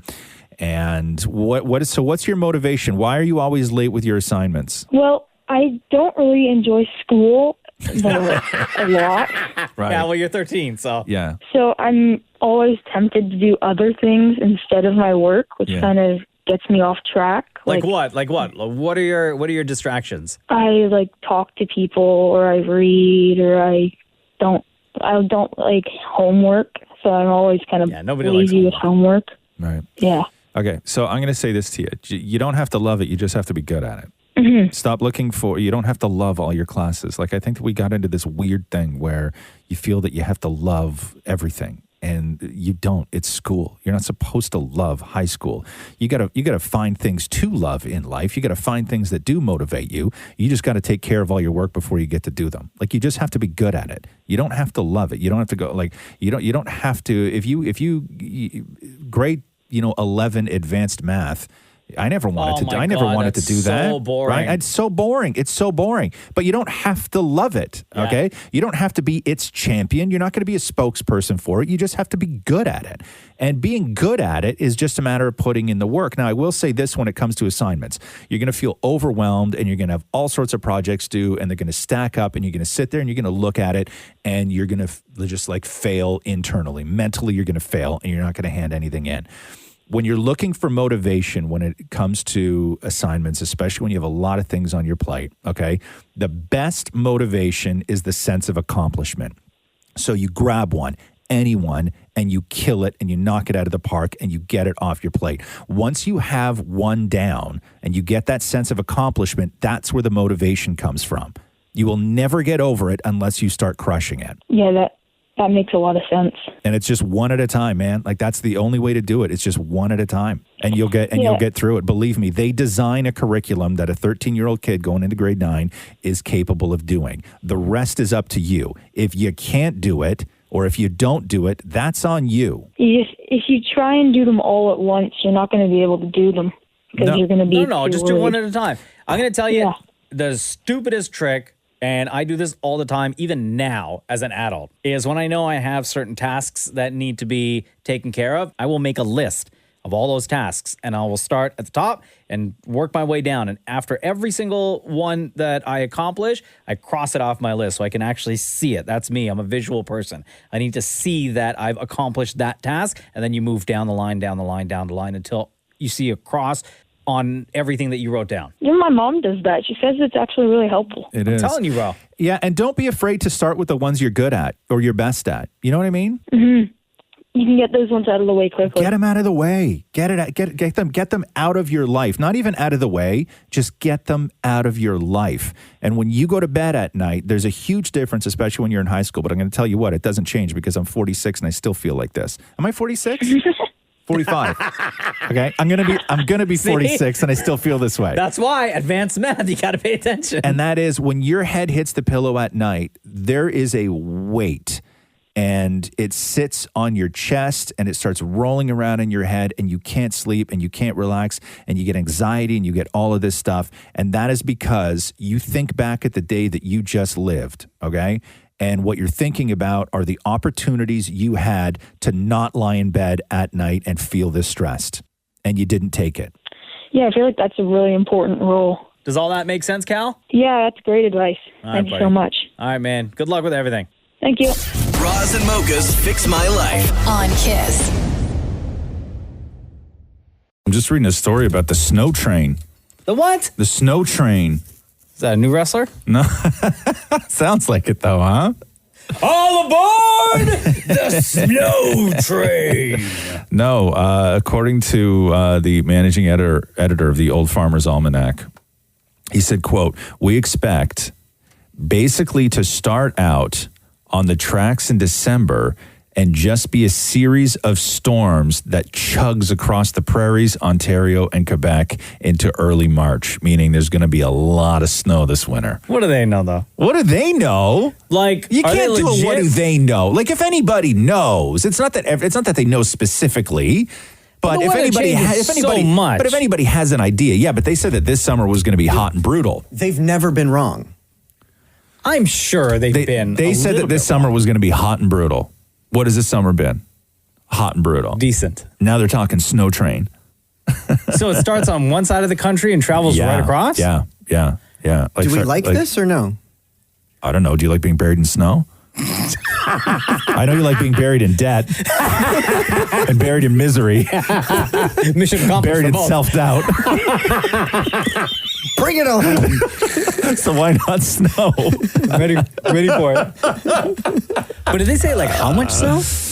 No, I was there. The articles have just started coming out now where they're like, it is going to be a snowy ass winter. Like everywhere that gets snow in this country, it's going to be a snowy winter. Last year at this time, they said it was going to be a really, really cold winter, and they were right. Yeah. Oh, yeah. Last winter was cold. Not a lot of snow, but it was cold. Yeah, it was brutally cold. Yeah. So I don't know, man. The snow train. Snow train. Well, at least he's telling us way in advance so that we can get prepared. I know, but don't tell us on like a day like today when it's nice outside. You know what I mean? Yeah. It's not cool, man. Great. Day ruined. Thanks. Yeah. Also, I think... Oh, say what? Nothing. I was going to say, I think you hold this information until after Labor Day. I don't think you drop this information in August. No. I think it's rude. Yeah. I would even say like wait until after Thanksgiving. No, Really? no, you need Yeah. to, no, this is when shovels are on sale. Hold on. It's not Christmas decorations. It's not like you got to wait until after like we finish celebrating one thing. I'm just saying don't drop this bomb in summer before we're even back to school. I think after Thanksgiving is still more than enough time to prepare. No way. No Are you way. serious? No. So Labor Day? No, Labor Day. Too Labor early. Day. Too early. This is the Roz and Mocha Show podcast. Carol Baskin of Tiger King. Yeah. She's back at it again. She made a name for herself on Cameo too, huh? She's doing pretty well on Cameo. Did she murder her husband again? No. Another one? Allegedly? Jesus, man. Holy crap. You said she's back at it again. Yeah, but just like, talking. Oh. You know what I mean? Killing and burying. Sorry. So the big news was that NBC had picked up Kate McKinnon's version of the Joe Exotic series. This is different than the Nick Cage one that is also in the works for somewhere. I don't know. Yeah. But Kate McKinnon from SNL, her Joe Exotic series will be on NBC, Peacock, and USA networks. And she's going to play Carol Baskin. Okay. Now, Chloe Fineman from SNL has been doing Carol Baskin, and she does Carol Baskin very well. So here's Chloe Fineman doing Carol Baskin. Hey, all you cool cats and kittens, it's Carol Baskin. Just took a kitty cat ride around my kitty cat, meow meow kitty cat lake. And I just want to thank everybody for being a supporter of the Big Cat Kitty Cat Rescue. Now, order of business, we stopped feeding live rabbits to the big cats, so that's a big improvement. And also, I did not kill my husband. Yo, that's really good. So she's really good. However, actual Carol Baskin, not so much. This is what Carol Baskin had to say about her. I could just slap that woman. This whole like my kitty meow meow kitty meow, and she would just like say all these really weird words all in a row, and so that became really popular, I guess, in popular culture, and people wanted me to talk like that on the cameos, and I'm like, I have no idea how to talk like that. That is not how I speak. So she's not happy. No, and also now you have to deal with the idea that Kate McKinnon is going to be doing an impression. So what does she think of Kate McKinnon? Has she reached out? She has not reached out to me, and I really hope that she does before she gets too far down the line with it. I'd love to know what her take is on it and what she's thinking to do, and see if there was any way that we could advise her. We reached out to her through the media, not through, because I don't have any way of contacting Kate McKinnon, but we had posted publicly that we really hope that anybody that does any kind of follow-up programming doesn't end up doing what Cardi B did and hiring people that are exploiting and abusing cats. It's like, that is the worst thing you could do, is abuse cats to show other people that you shouldn't abuse cats. Wow, she's got it all, huh?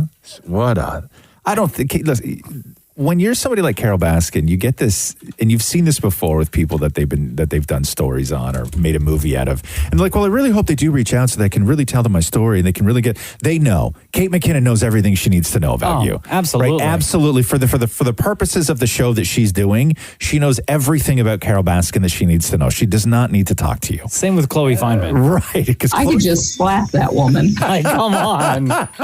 This is the Roz and Mocha Show podcast. Katy Perry had her baby. Hey! Round of applause. Daisy Dove Bloom is the name. That's such a cute name. Yeah, I know. They say, we are floating with love and wonder for the safe and healthy arrival of our daughter. They made their announcement through UNICEF. And then UNICEF? And then they go on to say, because they're both involved, they go on to say, but we know we're the lucky ones, and not everyone can have a birthing experience as peaceful as ours. So there you go. And then she had like a little daisy painted on her finger. No. When she was in the living room. I love that name, Daisy. It's so cute. It's very cute. It's so cute.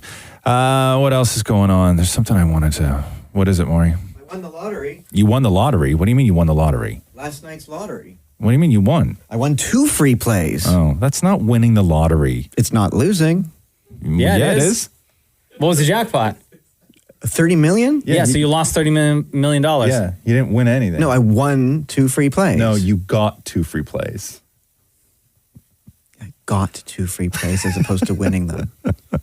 Okay, well, I was all excited because, like, it's not over. How you get a free play like every single time you play the lotto? Like, if you don't get a free play playing the lotto, like the last time it just said not a winner, right? So this is like the first time I've ever won a free play. Is it? But you don't play the lotto that often, though. Well, this is the first time I've played the lottery this year. Right, and you got It is? and you got Oh, wow. How much money did you buy on the ticket? $10. $10, huh? You're never going to win like that, more. That's not how you play. No, man. What are you talking? Hey, there's one time I was out with Mocha, Yeah. and I put down $40 and didn't win anything. That's not his fault. What do you say? This one time I was out with Mocha, I spent $40 on the lottery and didn't win anything. But you just blamed him for that. Because Maury thought he was going to be a big shot because I was like, oh, I'm going to go get a ticket, right? And then Maury, hot shot, wanted to go first in line and show off how much money he was spending on lotto tickets. And it wasn't $40, you liar. Yeah. You can't keep your lies straight because that's what you told Matthew. Right. You spent like $60 on tickets. Oh, that's right. Yeah. But I said, are you going to tell Matthew that you spent $60 on lotto tickets? He's like, oh, hell no. There's a lot of ways in life, I think, that you can show off your money in front of friends. I think that depending on like tastes and what people find interesting, and the one place you cannot show off how much money you have is buying lottery tickets. Yeah. Like nobody's ever going to look at you and go, whoa, that guy's loaded. You might as well take a lighter out and set that bill on fire. Yeah. You're never going to look like a big shot spending a ton of money on lottery tickets. It doesn't work that way. And then I think Maury was like disappointed when I only put down like $20. Of course. Oh, but also inside, I knew that was like my $60 for the week. But I'm with Mocha, who's like a high roller. What do you mean you're $60 for the week? You make good money. We pay you well. $60 for the week. Because after that, I'm like, well, I guess no Uber Eats tonight. So, oh my God, my $60 for the week. Hold on a second, but that day, I remember that day specifically. That was a Friday and also a payday Friday for us. So you mean to tell us you burned through your entire paycheck in that one day already? I like to try and allot, for certain things, right? Like I try and be like, okay, let's try not to spend more than $60 this week, if possible. Wow. Well, apparently you at that lotto stand was not possible. This is the Roz and Mocha Show podcast. Attention Americans, please stay in your country. Borders have been closed since March, and we would like to keep it that way. Y'all keep the virus on your side. Oh, wow. Jeez. The reason I bring this up is because there's a guy from Kentucky who could now face up to 6 months in jail and a potential 6-figure fine. For what? Crossing the border and making it over here. What was his business? So he was traveling from Alaska. He was in Alaska and he was traveling back to get back home through the States. Oh, yeah. You sort of have to go through Canada unless you got a boat. But there's a part where, you can go through, right? You have to. But you have to go through to get home. Okay? Yeah. But what this guy, John Pennington of Walton, Kentucky did was he was like, you know what? Since I'm here, let me just make a little detour. I'll go out to beautiful Banff. I'll kick it at a hotel, enjoy the mountains until the hotel staff, when they were like checking out all the information. Yeah. We're like, whoa, pal, listen. It's cool that you're here. We love that you want to see the mountains and take in all this fresh air, but there are restrictions. You're not allowed to be here. So they snitched on him and called the cops. Right. Now he's got to quarantine in beautiful Banff for 14 days? Right. So, but here's the thing, though. What the police did, they wanted to give this guy a little bit of a break. Yeah. So they're like, you stay here, just quarantine in the hotel for a bit, and then you got to move along. Right. Go on your way. Yeah. But what this guy did was he left the hotel room the very next day, and I guess the police spotted him or caught him or somebody noticed that he was out of the hotel. Right. And he said when he was approached, he was like, oh, I'm just looking for something to eat. Yeah, of course. But then the police were like, but we asked you nicely to stay in your hotel where there are numerous restaurants. Sure. Okay. So then they arrested him. Originally, they gave him a $900 ticket when they asked him to stay at the hotel. Yeah.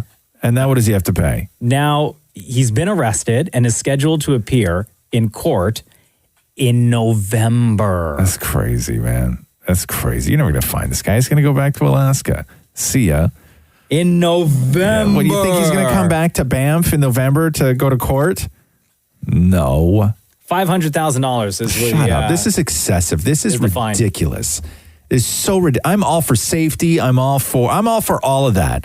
It's not like you want to be this guy's lawyer. But when a guy is driving from Alaska back down to America, you cannot avoid going through Canada. And not saying what he did was the right thing, but we're not fining people $500,000 for that. That's ridiculous. That's excessive. I feel like it's more of a scare tactic. Yeah, that's excessive. To all the Americans. Right. Who are still trying to get across the border. That is nuts. Visit our mountains. No. That's too much. Am I alone in this? It's too much. Americans, just please stay on your side. Thank you. This is the Roz and Mocha Show podcast. Hey, it's Roz and Mocha. What's going on, bro? Yo, Fabian! How's it going, man? Buddy, we haven't talked to you since April. You know what I'm saying, bro? That's what I said to Maury. I said, I got to say hi to these guys. I haven't talked to you guys in a minute. Yo, Fabian, the biggest weed head. The only reason why I know that we haven't talked to you since April is because normally we talk to you on 420 every year. And for some reason this year, I guess because of COVID and like things are different in 2020, we didn't talk to you on 420. We talked to you the following day on 421. 421. Yeah, that's right. And that was the last time we talked to you. I know, man. You guys are busy. I'm busy. You know, you guys are doing big things. So, you know, I try to call and you're busy. So I understand. You guys are showing love to everybody, man. No, it's all good. Keeping everybody in check, you know. So what's going on with you? How are you? I'm good, man. I'm good. You know, working away, growing away. You know, things don't change, guys. Things don't change. How big's your weed plant now? I just chopped down 10 of them. Sorry, I chopped down 10 plants last weekend. I got one more tent going, and then I'm working on creating a Roz and Mocha strain. Oh. No, are you really? I swear to God, I am, guys. I told you, next year, by the time 420 comes next year, I will have a Roz and Mocha Kush. Okay, so what's involved in that one? So I am going to be mixing, it's a gelato with a biscotti, and then a kosher kush with a sorbet. It's gonna be, yeah. I don't know what any of that means, but it sounds delicious. It sounds delicious. I said it has to be delicious for Roz and Mocha. It can't be just something plain Jane. So what is that? Is that flavors of weed? Like weed comes in flavors? Well, strains. They don't really come in flavors like smells and taste. That's it. Oh. So like the gelato is gonna be like a sweet and cushy. And then the kosher is going to be like another hard, like a very pungent, sweet smelling. So I'm going for sweet, very sweet, you know? But when you smoke it, do you taste it or no? It just tastes like weed. You taste the sweetness. No, you do taste the sweetness. Yeah. Like how potent, like how high are you going to get? I'm hoping that we're going to have to sit on the couch all day. I'm hoping if you have motivation, it's going to get shot. Oh, yeah. Wow. I don't know. That doesn't sit well with me. That's a little strong. Because I was going to say, I haven't smoked weed since, like, I don't even know, maybe high school, maybe college. Yeah. But, like, I'm tempted to taste like a Roz and Mocha. You are, huh? Strain of Fabian's weed. You don't know once it's up growing and everything, you know, Mocha, I'm going to be sending you emails like crazy. Yeah, I can't. You can count me out. I can't smoke weed. Like, because of COVID and stuff, we got to stay apart. Like, you can't send that in the mail, right? Yes, I can. Oh, can you? Of course. Absolutely, I can. Yeah. Absolutely, 100. I have a guy at work that's sending stuff to Kitchener right now, just in an envelope. Yeah, dude, listen, snitch, all right? Yeah, don't be giving the locations. Well, I'm just showing you how far it travels in an envelope. Yeah, okay, yeah, we get how the mail works, man. You put something in an envelope and it winds up in somebody else's house in a different city. We get that, but stop snitching. Well, hey, right now, I'm waiting for a couple packages. I did a 1K giveaway on my Instagram. Yeah. So I'm waiting for some people to get some packages that I sent out to everybody. Wow. Damn, okay. right. You're like an entrepreneur now, huh? Hey, I'm trying, man. I got seed breeders sending me free seeds to grow their stuff. I got the best LED grow light company in the game right now sponsored me and sending me their free lights that are worth like $2,000-$3,000. So wow. There you go. Good job. Yeah, man. I'm trying, guys. I'm trying. Good job. Like I said, next year 420, man. I swear, Roz and Mocha Kush is going to be around. All right. I love it. I can't wait. It'll be around and it'll knock you down. Yeah, I can't wait to watch people fall asleep. Okay. Fabian, you know we love you, brother. Thank you so much for checking in. No, I love you guys, man. Have a great week, man. This is the Roz and Mocha Show podcast. Okay. Yeah. Are you ready? Yeah. Let's do the news. Yeah. A Roz and Mocha Show and Kiss 92.5 News Break. And apparently the Biebers hosted an illegal maskless birthday party in Los Angeles. Come on. Justin Bieber and his wife Haley ignored COVID-19 warnings. and threw a late-night house party with a ton of guests, including Kendall and Kylie Jenner.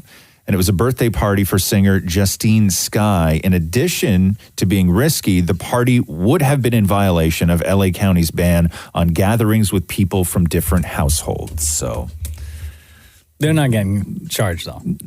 I don't know. I doubt it. Someone's catching COVID. Yeah, and then when they put their picture on the news, it's going to be a picture of Kevin Hart. Cardi B responding to Melania Trump's speech last night at the Republican National Convention. So this is what happened. A Republican, I think she was like a candidate at one time, and maybe now she has a podcast. I don't know. She's a Republican named Deanna Lorraine. She tweeted after Melania Trump's speech, America needs far more women like Melania Trump and far less like Cardi B. Oh. And then Cardi B posts an old nude photo of Melania Trump and then writes, didn't she used to sell that wop? Ooh!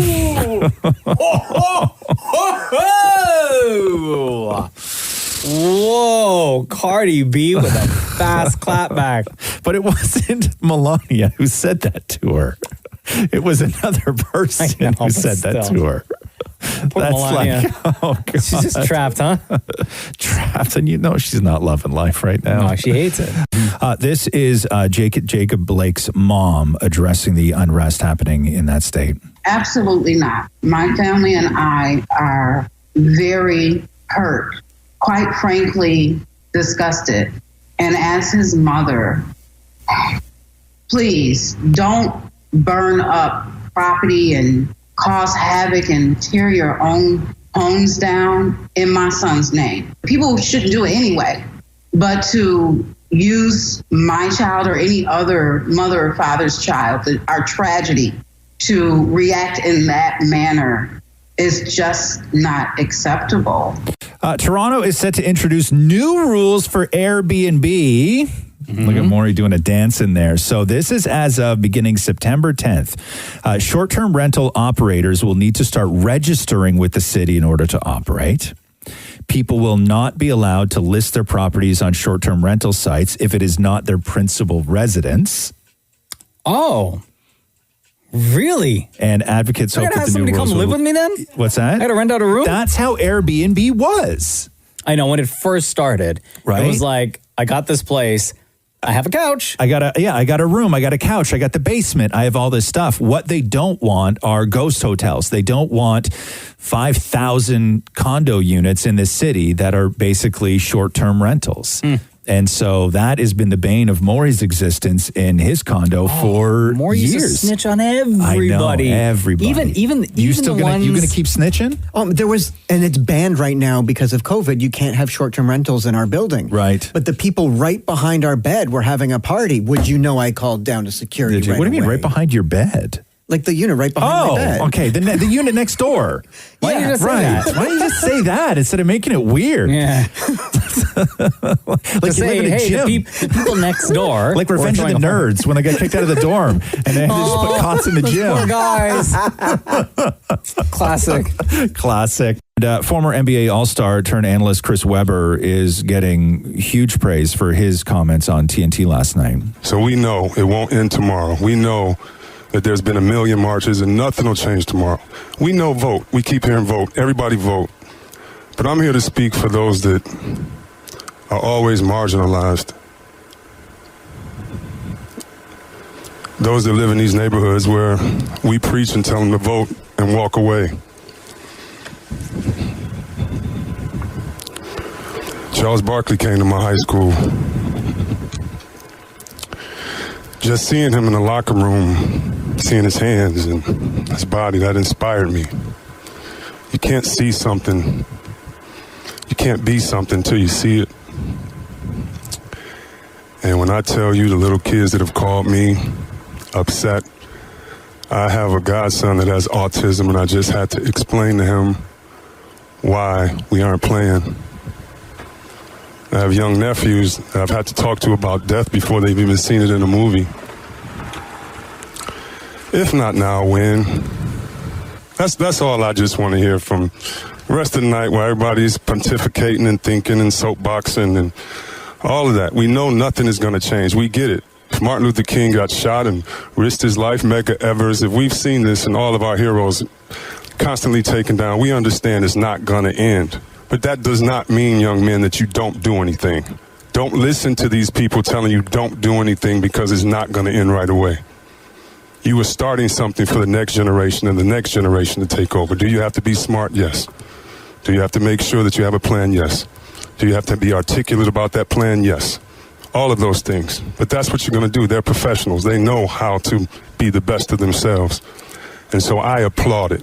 I applaud it because it is the young people. It is the young people leading the way. And I applaud them. There's a house in Toronto, because we know real estate in this city is crazy. There's a house in Toronto that is for sale. Okay. For $160,000, not $1 more. Get out of here. Yes, there is. It's one of those island houses. On Ward's Island. Okay. And $160K? Yeah, it's because the homes on the Toronto Island are sold through a regulated system, which was introduced through legislation in 93 that fixes the prices of the houses and prevents island property owners from making massive profits. So they appraise the house, they list the house, and apparently it's in rough shape too, but who cares? It's $160 grand. Can I book a showing? You cannot, because the only people who are allowed to purchase houses on the island are people who are already on the list of 500 registered individuals. And when a house comes up for sale, it goes to the number one person on the list to make an offer, and the offer cannot be more than what the asking price is. So if they're asking, it can't be like 161? No, it has to. So it can only, max is 160. So if the person who's number one on the list goes, 154, and then number two on the list goes, okay, I'll pay 160, it goes to number two. And then you deal with financing and everything else, right? So the person who's at number one on that list, like however long they've been on that list, forever, they're going to pay the $160,000. Yes, absolutely, man. Yeah, and there can only be 500 people on the purchasers list at one time. So it's not like it's this infinite list. So the list only opens up, okay, when a person who is number one on the list buys a house on the island, then the list opens up and there's now 499 people on that list, so they allow one more person to get on the list. Question. Yes. Is there a waiting list to get on that waiting list? I'll tell you, I've tried to get on the list. Yeah. It's not even open. There's nowhere to even put your name. But now there's going to be a free spot. Right. So, but what I mean is that you can't even get on the waiting list to get on the list. There's a waiting list, but a waiting list, but a waiting list? It's impossible. It's Can impossible. you secretly offer the homeowner like $1 million for them to go away? No, because this is the deal, is that it's a land lease. So you don't own the land, but you lease the property until 2096 or something like that, right? Is when the lease is good for. I don't know if I want to live there that long. All right. But the reason why you can't just walk up and offer somebody $1 million is because you then have to take over that lease, and you have to be then put into the system. No, but it's hush money. There is no such thing as hush money. No, but there is. What are you talking about? Like if I'm like, here's $1 million, go away. Who are you saying giving $1 million to? The homeowner. You don't have to $1 do million. What, though? No, like if I win the lottery, here's $1 million, go away, shush. But to do what? I will live here in your name. In your name? So Yes. you're going to take somebody's identity? No, it's just on the paper. To live in a crappy shack on the island. But that's everyone's dream. There's 500 people on the list. You did not think this through. No, it's impossible, More. It's impossible. That's the thing about the island, is you cannot buy your way onto the island. Unless you marry in. No, you can't do it. You can't buy your way onto the island. It doesn't work that way. Bro, you're willing to buy, like... Unless you marry in. He's married. Yeah, he's married. You are willing to risk it all just to get away from your own You're marriage. Go marry a pensioner on the island. Just to get away from Matthew. Less than a kilometer away from your husband. Like you're not even going to Barbados. You're moving less than a kilometer away from your husband. He could probably look out the window in your condo and see you. And wait. Yes. He'll find you. Just something else, bro. Honestly. The officer who shot Jacob Blake in the back was identified yesterday by the Department of Justice. His name is Rutsin Shesky, and more details were released. Apparently, the shooting is being investigated by the Wisconsin Department of Justice Division of Criminal Investigation. And according to the DOJ, Kenosha Police Department officers were dispatched to a residence after a female caller reported that her boyfriend, Jacob, was there when he was not supposed to be there. there. And during the incident, according to the DOJ, police say that they attempted to arrest Jacob and use a taser to try and stop him, but that didn't work. The DOJ then describes what we've already seen on the video with him being shot in the back 7 times. But 7 times? Come on. Listen, nothing justifies that. The DOJ says that Jacob told them that he had a knife in his possession. No other weapons were found in the car. So that is the latest on that, because I know that a lot of people were saying, why haven't they released the name of the cop yet who shot him? So it was Rustin Shesky. Do we know the name of the officer? If there was body cam footage? They had no body cams on. There was no body. But None of the police officers there? No, because I don't think it's mandatory there. Right? I don't think it's mandatory there. But the dispatch call was released with the dispatcher giving instructions to the police officers when the 911 call came in. And I think that they had said from the 911 call, when it first came in, to when the 7 shots happened was, I think, 5 minutes. Whoa. Yeah.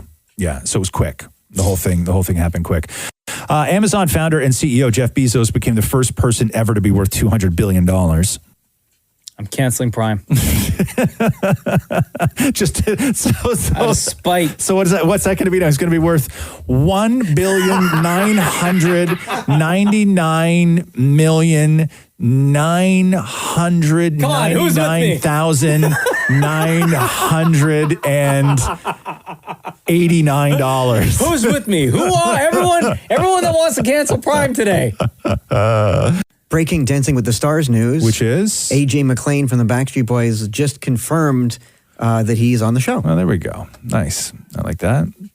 Do we like AJ McLean? Is he one of the ones? Was he one of the did he have the tough guy persona in one of the bands? Is that what he was? Yeah. No, he wasn't tough guy. He was like he's like a mid-carder. Okay, hold on. No, mid-level. Because all those bands had their tough guy, right? Yeah.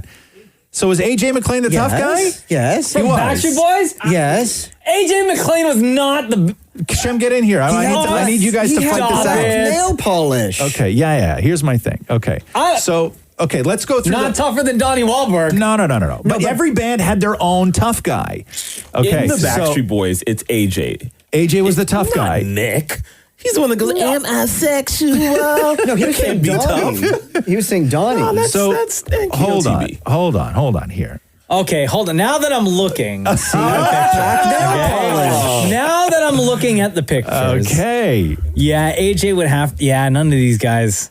These guys don't got swag. Okay, so who? Definitely not Brian. Look at you, bro. So hold on here, Brian Luttrell. Yeah, no. Okay. Yeah, you're right. AJ was the tough guy. AJ was the tough guy, right? But if I had to put AJ against Donnie from New Kids, Donnie would whoop his ass. Okay, but Donnie was their tough guy. Who was the tough guy in NSYNC? Joey? No. Was Joey the tough guy? Joey Fatone, no. Joey, no. Chris Kirkpatrick? I guess it was Chris Kirkpatrick took on that role. Maybe. I think who was the tough guy in New Kids? He had the braids. The tough guy in New Kids was, what's his name? I said, Donnie. from New Kids, I said Donnie. Yeah. Donnie Wahlberg. Oh, okay. Yeah. You're not here for that time. I thought you were looping him into the BSB. Yeah, Donnie Wahlberg was the tough guy in New Kids, right? Is there another? Okay, so who's the tough guy? Did 98 Degrees have a tough guy? No, they were all the same. No. Right. Okay. 98 Degrees. Listen, they had a handful of bangers, right? But there was no toughness in 98 it was just like Degrees. 3 tunas standing there, right? And now it's time for Ask Roz and Mocha. Yo, Areti, what's up? Not much. Did I say it right? How's it going? Areti? Yes. Oh, okay. Or you can say it in Greek too. Which is? Areti. Areti. That's all right. Sexy. Oh, very good. Welcome to the Roz and Mocha Show podcast. What is your question? My question is, what do Jenna and Matthew think of all the crazy shenanigans that you and Maury do on the show? So pinched, snapped, drinking, eating crazy concoctions. Oh. Yeah, like, do you guys ever go home smelling like the stuff that you've eaten or drank on the show? And then, like, Jenna looks at you and is like, get in the shower immediately? No. Or when you're covered in bruises from playing Snapped? Yeah, she like ever, that one. Yeah, Snapped is always a big one in our house. Yeah, so Snap, if you haven't heard Snap, but you are listening to this, which I would find hard to believe, but we'll explain it anyway. Snapped is just, it's a straight up head-to-head trivia game, and it's like torture trivia. So both Maury and Mocha wear big giant elastic bands around their necks. And if you get a question wrong, you have to hook your thumb under the elastic, extend your arm out all the way, and then let it go, and it snaps you in the neck. I find it hilarious personally. A lot of people do. A lot of people do. I don't because it's painful. I know two people that don't. Okay, so hold on here. So what does Jenna say about Snapped when you come home covered in bruises from work? She does not like the game. She does at not. all. Does she like No. listening to it? Or No. does she, or she doesn't like She doesn't even like when we post videos like on social and everything. Yeah. She doesn't even watch them. Really? She does not like the game at all. Why? Because because typically after we play the game, like 2-3 days later, the bruises really show. Right. And it just looks bad. And she told me, like after the latest round, she's like, I don't like that you guys played our game. I was like, trust me, I don't like losing that game. It's different in my house. What does Matthew say? For that particular thing, Matthew often says, like, if I do something wrong, he's like, did you bring the elastics home? We could play that here. Oh, wow. Wow. Corporal punishment at that level, huh? And then like eating weird stuff. My wife, Jenna, she doesn't really say anything. She's just like, you guys are idiots. Yeah. Yeah. Right? True. That's pretty much it. Whereas I'm constantly told that I embarrass him. Oh, wow. He's like, do you have to? He goes, you're embarrassing me in front of my coworkers. Oh, jeez. Damn. That's an ugly reaction. I thought that he would at least have some fun with it or call you an idiot or something. Oh, he does that too. Yeah. Oh, okay. So there you go. All right. Well, I thought you guys might have like Tums or Pepto-Bismol or some, makeup. No, but I will cover say your this. bruises. There's been stuff that's happened on the show where you guys have eaten things where independently later on in the day, both of you have written me to be like, oh my God, I feel so Oh, sick. yeah. Like my wife, she's basically like, you got yourself into this mess. So Yes. whatever. Yeah. But yes, there have been times where we've eaten or drank something on the show completely disgusting. Yeah. And in the moment, it's like, okay, I could deal with it. But then it's like 3-4 hours later where you get the ramifications of all of that, right? I remember we drank once. You had us for 30 seconds or less. We drank glasses of pure cream. Oh, heavy cream. Oh, that's right. Yeah. It was like 50%. You know what? That day, cream. I remember that day, okay? And it wasn't like hours and hours and hours later. It was like 45 minutes later or something. So heavy. It was just felt so bloated and like sleepy and just, oh man. There was a time when Dammit Maury tried to break the world record for eating the most deviled eggs. That may have been one of the worst mornings I've seen. Yeah, that's so But the cream one, because then we posted the video. I remember Matthew was on the couch watching it. He calls me over. He's like, do I need to remind you that there's heart issues in your family? Oh, no. All that cholesterol. That's right. Don't let your dad watch that video. Your dad had a heart attack last year. Aretti, thank you very much for joining us on the Roz and Mocha Show podcast. Between Roz and Mocha, who's your favorite? Okay, so I have my fiance staring at me right now as I'm answering this question. I'm a Scarborough girl. Yeah. But all day, every day, and twice on Sundays, Roz. Oh, look at that. Oh. You may be my first Scarborough girl that has ever said me. Mocha thought it was him. happened? Yeah. This may be the... You are just hot as, any day. Hold on. Your fiance is legit right there. Yes, he's rolling his eyes. He's a Mocha. He's a Mocha fan. Does he know that you have this like strong attraction to Roz? He does now. No. We've talked about this, and like we have our top 5 hall passes, and Roz is on my top 5. I'm in your top 5 hall. Who else? Now I'm curious to know the rest of the cast. You're the only Canadian. So okay, so who are the rest? Everyone like we're talking Hollywood. We're talking Pierce Brosnan. We're talking Matthew McConaughey, Bradley Cooper. Okay. Uncle Jesse from Full House. Okay, that's a good list. You have a type. You have a type. Yes, you There do have a type. But Very that's nice. a rule that you can't have somebody on your list that lives in the same city. That's not a rule. That's not a rule. Well, then what do you do if you live in Los Angeles? Then you have to pick Canadians. No, stop it. That's not a rule. It's a made-up rule. So who's on your fiance's list? He is Sofia Vergara, Jennifer Aniston, Jennifer Lopez, Chriselle from Selling Sunset. He's a real estate agent, so he's. I gotcha. I gotcha. That is awesome. Not Mocha though. Mocha is not on your fiance's list. No, Mocha's not. Okay, No, just check it. Just check it. Kick him in while he's down. All right. Thank you. Have a Thank you, wonderful guys. day. You take care. hon. Thanks, you too. Okay, Bye. bye-bye. All right. Steven asks, in the zombie apocalypse, who would be the leader, the hunter, the technician, and the cook? I assume Like out of the Steven three- means out of the three everyone of in us. this room. Yeah. Okay, cool. Okay. Jeez. Who Roz would be the cook. The leader, the hunter, the technician, and the cook. No, I can't okay, see you hold- being any of those. No, I Maury. can't. That's my problem here is that do we have to give everybody a job?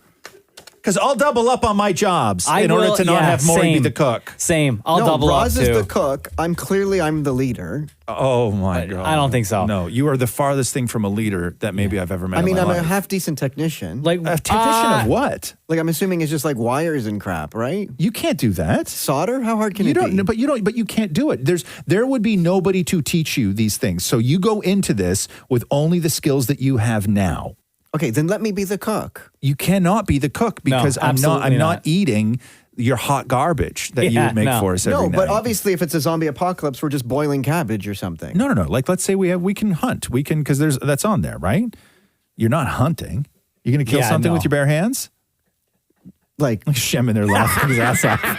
like an animal? Yes, a tomato. No, this is where we become vegetarians.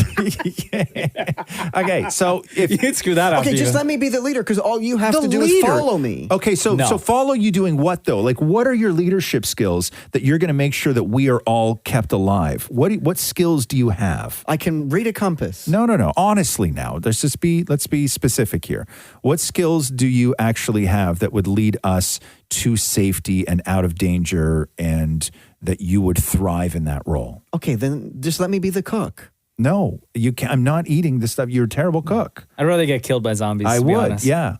You know why? You know what? If you were the cook, Maury, I would probably die on night one because I would be so hungry that I'd be going out after dark looking for something to kill with my bare hands. Like a tomato. Like a tomato. Okay, so back to technician. Oh No, I think God. Roz and I would have to take each role, and we would have to double up Here's on my- those roles. And you would we would try our best to keep you alive. You could tag along. Yeah, I do. And you're not allowed to stray from the group. No, I do think though, Maury, I really do. I could not teach you to be a leader, right? I don't have the skills to actually teach you to be a technician. If Mocha can cook, there's no point on teaching you to cook as well. The only thing that I think that I could do for you to help you is I think that I could teach you how to hunt. Just pull the trigger. No, because No, let's say we don't have guns. We have don't- what we there's have. no weapons. We gotta make weapons, and you're killing things with your hands. Okay, well then I that's think I could teach you how to do that. I think that of all those things, the easiest thing to teach you would be to how to hunt.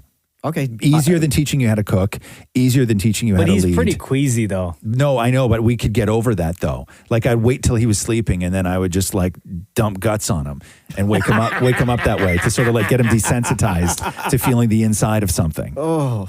Right? Yeah, I see? mean, there's other ways to get you desensitized to feeling the inside of something, but I think that may be the easiest, even in an apocalypse. Well then I'm dead.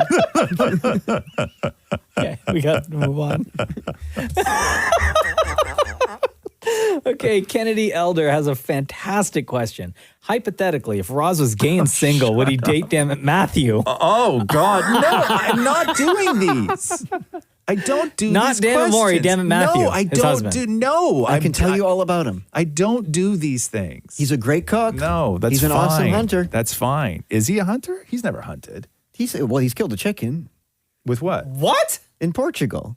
God, that's the stories of Portugal again. Everything happened in Portugal. Everything. Did he kill the chicken with his hands? No, you hang it upside down and you just cut the head off or something and you let it drain out. Yeah, and then I think you have to reach in from behind and pull everything out. I know Really? that's how you do it. Yeah, I think Did that's he how you do it. do that? Oh, I don't know. I was not anywhere near. I did not want to see that. And you want to train this guy to be the hunter? Yeah. Honestly, bro, we're all dead. We're all dead. Okay. Okay, Alan asks, other than being in radio, what is a perfect job you picture in your head for the other person? For example, I can see Shem as a game show host, Mocha as a WWE commentary specialist, Maury as an undercover hotel inspector, whatever that means, and Roz as a lawn care / chicken wing consultant. Wow. Okay. A lot of consultants for things that would pay $0. Okay. So we're at a $0 a year salary. Yeah. Shem is the only one that I think is they nailed on that. Come in here for a second, Shem. I agree. Yeah. So Shem as a game show host, I think is accurate. I could also, as soon as you said that, I'm like, I could also see Shem hosting a game show. And I don't mean, and I'm not trying to say this because it's another black guy, but I could see Shem in the role of the guy who currently hosts Let's Make a Deal. What's Wayne that guy? Brady? Wayne Brady. Wayne Brady. I could see Shem in that role because I've heard that before. I think you're very much that type of personality with the personalities on that show. Or Family Feud like Steve Harvey. No, I don't know if I see you. I don't know if I see you on Family Feud. You know what else I could see you doing? Which is, I think that you could, if you were doing a game show, I think that you could do something even like in Deal or No Deal. Oh, yeah. I think that your face is too kind to do something like Who Wants to Be a Millionaire, where you have to put pressure on people. I don't know necessarily. I don't know necessarily if that You're would be nice the game show if that would be host. the game for you. But I think something like Deal or No Deal, because you have to be very empathetic for Deal or No Deal, which is you're just watching people constantly make bad decisions, and I think that they need an empathetic host for that show. Could you see me being on a reality show too? I always wanted to be The Bachelor. You want to be The Bachelor? I really do. Yeah. I mean, since I've been single, of course. I mean, I always wanted to be The Bachelor. Really? Yeah. What about that show is appealing? I mean, 28 women? Yeah. Or how many other women? What's not appealing about it? Yeah, I've always kind of thought it'd be cool to be The Bachelor and make all those choices and, experience different women. Parts of the world. Oh, women. Oh. I thought you were going to say parts of the world. Oh, yeah. We travel too. Okay. So wow. So you want to be The Bachelor. What reality show, Maury, do you think that you would thrive on? Reality show? Yeah, like realistically, like reality competition. Like which one do you think that you would have the best shot on? Not your favorite, but which one do you think that you would have the best shot on? I would say Big Brother. You think so? I would say Big Brother. Yep, I agree with him. Really? Shem and I've talked about this for years. Maury would be great on Big Brother because he's very unassuming, right? He's not going to go in there. He's not going to wow you with the physical competitions. No offense. He's not going to wow you with a crazy sort of brain game.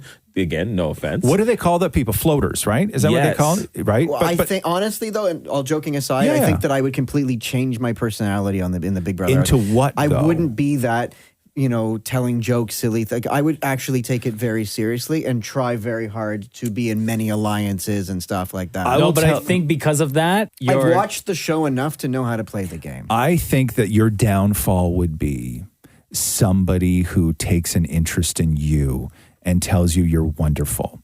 I think that would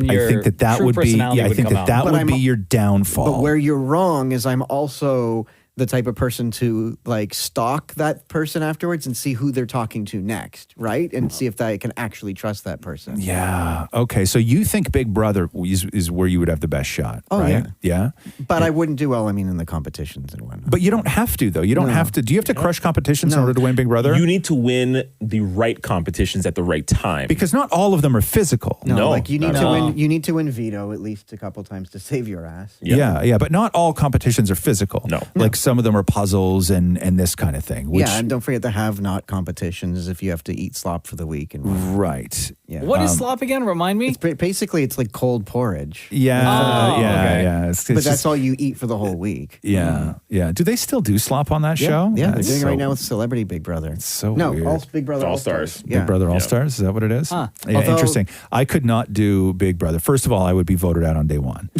Oh yeah, you've said in the past you would just like sabotage your own. Yeah. Because even when they Yourself. were doing Big Brother here, they're like, you should go on Big Brother. You should go on Big Brother. And I would be voted out on day one. One, because I'm not the age of people who bond on that show. I'm in that weird middle age of where I'm not old enough where people would be like, oh my God, the old guy. And I'm certainly not young enough to have anything in common with them. And so I would immediately be fighting to build relationships on that show. So I got a target on my back already. And also, I cannot stand People. people. Shem, did he say anything about usually the old guy goes home first, though? No, that's what I mean. Yeah, they do. That's what I mean. No, Yeah. but what I'm saying is that I'm not old enough because sometimes the old person, right? They're like, oh, let's keep them around for at least a week because then they go after like the young hard body or the person who's making the most game moves, right? Where I'm not that old yet. I'm at an age of where people they just would want me around. You should because before I have going into the nothing in house. common with them, and I'm not old enough to be sort of a plaything. No, but if you dyed your grays before going in the house, you could basically hide your age. Oh my God! First of all, any man who's ever dyed his beard, people know you dye your beard. Yeah, big time. Right? They definitely there is know. nothing natural about that. What Just for would men help you stuff. on Big Brother is cooking. If you can become the house cook, they'll keep you around. You think so? Absolutely. there you go. Yeah, Absolutely. You're winning the See, game. I could See, cook. so then back to the zombie apocalypse. Yeah, exactly. Maury the technician. Is House Maury, all Hunters- you would do, you would just steal the soap while you were in there. You would have 90 days worth of stolen soap But I that would you had to always tell the somehow. hot guy where to find Yeah, it. exactly. So again, Alan's question is, what is a perfect job you picture in your head for the other person? Because we all know that you're such a fantastic cook, Roz, I would say a chef. See, I would never do that though. I would no, I would never do it for a living. No, it's too much pressure. Chefs are different people, and I'm not that be a kind of good person. shrink. I'm a cook. I like to cook. I could What about never a cookbook? be. Would you ever do? I would do a cookbook. Yeah, Have you ever thought of it? 100%. Yeah, I have. Yeah, many I think times. you'd be a good therapist. I could. Do you need an investor? I'll in a invest. cookbook? No, that's what publishers are for, man. I'm just saying. What about if you open like a diner or something? No. Or like a food truck? Oh God, food trucks. Oh my God, dude, we can go on the road. I would say that food trucks I love, but in a city like that we live in Toronto, the regulations around food trucks I just find very disheartening. Where you just can't go and park on any street you want and put it out on Twitter that, hey, we're at the corner of this and this for 2.5 hours this afternoon, and you pay the meter and nobody hassles you. You can't do that in Toronto. The rules and bylaws are just so crazy that I don't think that we will ever have a fantastic food truck system here. My hairstylist also runs a food truck. What is he selling it? Gyros. Really? Gyros. Gyros. What do you call that? Pronounced gyro. Gyro? Yeah. But when you order it, do you say that though? I try to say it properly. Yeah? Yeah. Do you really? Absolutely. I don't want to look at me and like, Can't you? what's wrong with this clown? You don't have to say the word, though. If you're going to the gyro truck, you just say, I'll take one. What about PHO? How do you say that food? That delicious soup? No, it's pho. It's pho. It's pho. It's pronounced pho. Yeah, which is I'd stupid. definitely say faux. Yeah, thank you. It's not though. It's pho, right? Which is dumb. And I will. Yo, it's so delicious though, guys. It's so delicious. I know. But all that sodium. Oh my God, I'm bloated for a week. Yeah. Some of the You can't pho, move. the pho stores have the best names for them. Like some of them are so punny. There's one here that's called Pho Real. Yeah, exactly. Yeah, which Shem would say. For real. For real, right? Yeah, I think pho is one of those things that I have a really difficult time saying the word because I think I sound so pretentious saying it. So I'll just oftentimes say pho. But what are you gonna do? Dallas Singh asks, and Shem, you can stay here for this because I would love to get your opinion on. What's the best finale to a TV show or movie you've ever seen? Movie? No, hold on. So let's say TV show. That's two completely different things. Okay. So let's say TV show. TV show. The best finale to a TV show you guys have ever seen. There's two. Maury, Go for ahead. it. Golden Girls and Friends. Oh, I thought you were going to say Seinfeld. Seinfeld's no, that goes down in history as the worst. Worst. Seinfeld's They've terrible. even said it's the worst. Huh? Seinfeld, they said, is the worst? They've it's gone on terrible. record. Worse Yeah, than yeah, Sopranos? Seinfeld Yeah, is the worst. Seinfeld was worse than The Sopranos. It's the one where they were all in jail. And Yeah, I know. that That's was terrible. We're It was talking about stupid. like a button on a shirt, right? That's right. Yeah. And then everybody came to court. Like all the characters from the past came to the God, the courthouse. best season finale that I've ever seen. Breaking Bad, finale. Breaking Bad wasn't bad. Breaking So, Bad was good. My Yeah, you're answer is right. Breaking Bad. I really enjoyed the way they ended Breaking Bad. Yeah. I think El Camino, the movie on Netflix, ruined it. Yes, but I really enjoyed the season finale or series finale of Breaking And what Bad. did you think of the finale of Golden Girls? I have never watched a single episode of Golden Girls at all. It's so odd that our friendship is this strong. Is it though? You guys, you ever look at people who see things in two completely different ways? Yeah. Yeah, that's your friendship. with tough question. Yeah, I think you're right, Maura. I think Breaking Bad has to be up there. Breaking Bad has to be up there as one of the best. If you look at the ones in history, though, I mean, you may not have watched them, but you just know, like, Cheers or MASH. Like, those are the ones that had... Well, honestly, you're I'm like thinking, 80 years old, huh? Yeah, no, but those, if you look at any list... No, but we're talking about, forget about lists. Just talk about shows that you have watched and enjoyed. Oh, there's no doubt in my mind that Maury watched all the finales to those shows. But is there anything sort of... For real. Cheers. So at the very end, they turn off all the lights and somebody comes down the stairs. Yes. And the last words were, "I'm sorry, we're closed." Right. Yeah. Man, Cheers. When Cheers finished, do you remember they put people in Rogers Center to watch the finale? They filled Rogers Center. No. Yep. Where the Blue Jays play? Yep. On the big screen? Yep. No, they did not. Yep. When Cheers finished, because Cheers finished before Seinfeld finished. And Cheers was at that time of that run of NBC, that must-see TV, that thing that NBC created on Thursday nights. Cheers was the first to go. Before MASH. MASH was like way earlier than that. But on must-see TV, because it was Cheers, Seinfeld, and Mad About You, maybe. And Cheers was the first one to go, and they opened up, which was Skydome at the time, where the Blue Jays play. They opened up Skydome to play it on the Jumbotron, and like thousands of people showed up to watch the finale of Cheers on the big screen. It was a monster. The end of Cheers was all anybody at any age was talking about for those 2 weeks leading up to it. It was the only topic of conversation was, where are you going to watch the end of Cheers? Wow. Same question was asked, but not as big as Skydome, is where were you going to watch the finale of Queer as Folk? And we all piled into Woody's and watched it there. You all piled into Woody's. Like stacked? like when you say... On top of each other? Yeah, like when you say piled into Face to Woody's. face or face to back? Yeah. Yeah, like were you back to back, face to face, or face to back? Like when you say piling, how are you stacked?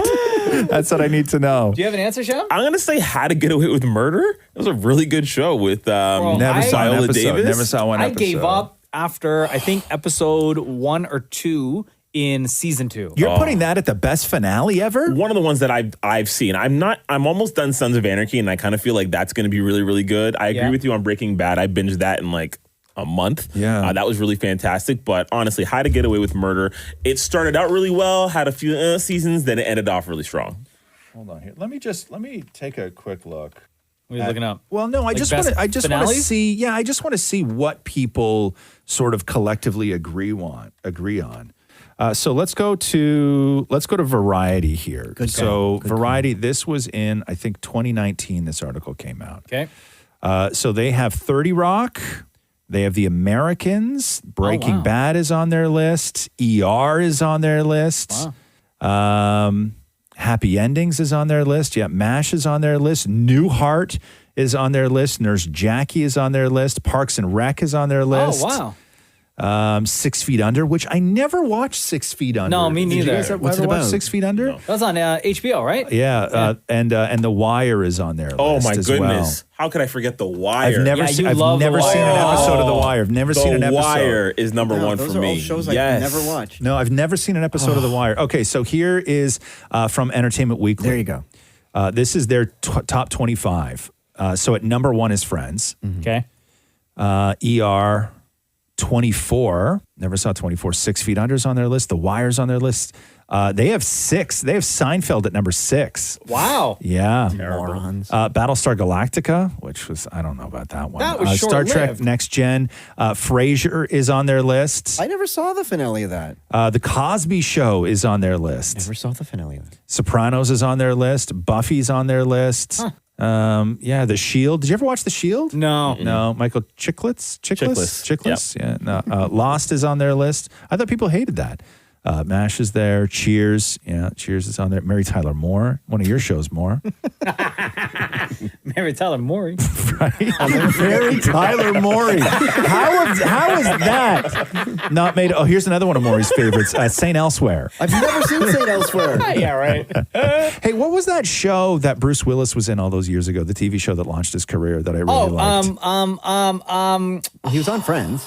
No, he was front of the show. He was like a detective. Moonlighting? Moonlighting. That's exactly what it was. Is that what it was? Yeah. Breaking Bad is number 25. Really? That far down? EW's list. Yeah, weird, Seinfeld's above Breaking Bad. That's Okay, but hold on here. If you look at this list, like it may be what was the most popular, right? Like the finale of Seinfeld was very popular. It was a crappy finale, but hugely popular. This is their list of the best finales. Not most popular, but the best. There's no. Seinfeld went down in history as the worst. Yeah. Avery asks, Roz always talks about how he used to drive a motorcycle for years back in the day.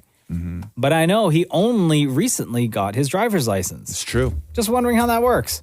I never got a car license. I only got a motorcycle license. But when you have, how long does your motorcycle, I guess it's like a regular license. 5 years. It expires? Yeah. What's an M class, right? So what's that? An M class. Yeah. So what winds up happening is that it sort of works the same way as a driver, like a car license where it's graduated, right? Where you have like this 5-year window and then you have to go for your full license. Oh, okay. And I let the 5-year window expire and never went for my full license. Oh. Yeah. So what are the rules behind having... Well, the weird thing is that if you're in a car, you have that window where you have to have a licensed driver with you. Yeah. Where what do you do on a bike? it's reversed on a bike. So when you're in that beginning stages, the one rule is you can't have somebody else on the bike. You can't have a passenger on Are the you allowed bike. to ride on the highway? No, it's that's all the same rules, but the passenger rule is the one that's different because when you are a new driver in a car or you get your beginners, your learners, you have to have that licensed driver in the car with you.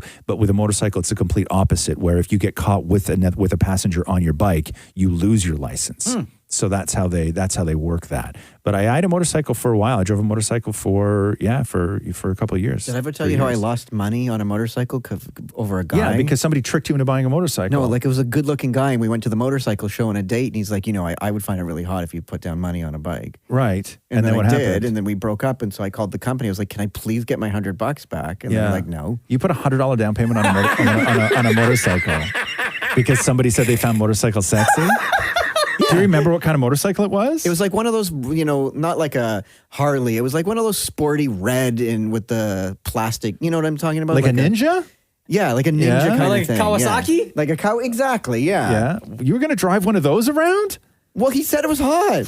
R.I.P. Mary Tyler Moore. Mary Tyler Moore. I screwed that up. Man, that was a perfect opportunity. That would have been the best season finale ever. Every week on Instagram, you'll see @Kiss925. Whoa. You missed a great question from Kennedy Elder. Did you hook up with that guy that forced you that you put $100 down on a motorcycle? He said he wouldn't do anything sexually with me until I actually picked up the motorcycle. Are you Oh, no! Yeah. So it was the same guy because he really believed in feng shui, that for feng shui I had to sleep on the floor because otherwise it would ruin the feng shui of the room. You fall for everything, man. So he was up on the bed and I was on the floor because I didn't want to ruin the feng shui. You fall for everything. You wound up. I'm pretty sure you're saying that phrase wrong, Yeah, too. I'm not going to comment on that. There's so much wrong. There's so much wrong. But you let a guy say that you couldn't sleep in the bed because it would mess with the feng shui. Oh, it's feng shui. I thought it was and you took that? You allowed that to happen? He said it very convincingly. Wow. The same way he said put money down on this bike. Yeah, the same way he said I'm not touching you until you're a motorcycle owner. Like, who are you spending your time with, man? Matthew's a prince. I hope you tell that guy every day how much you love him because you've been with some real nut jobs. Oh, yeah? Like the person that I once hooked up with and then stole my pillow. Sorry, what? What happened? I once hooked up with a guy from a bar and then I woke up the next morning, he was gone and so was my pillow. committed a robbery by taking your pillow? I've never had a one-night stand with a pillow thief. You know what I mean? I've had a lot of one-night stands with some weirdos in my day, but never a pillow thief.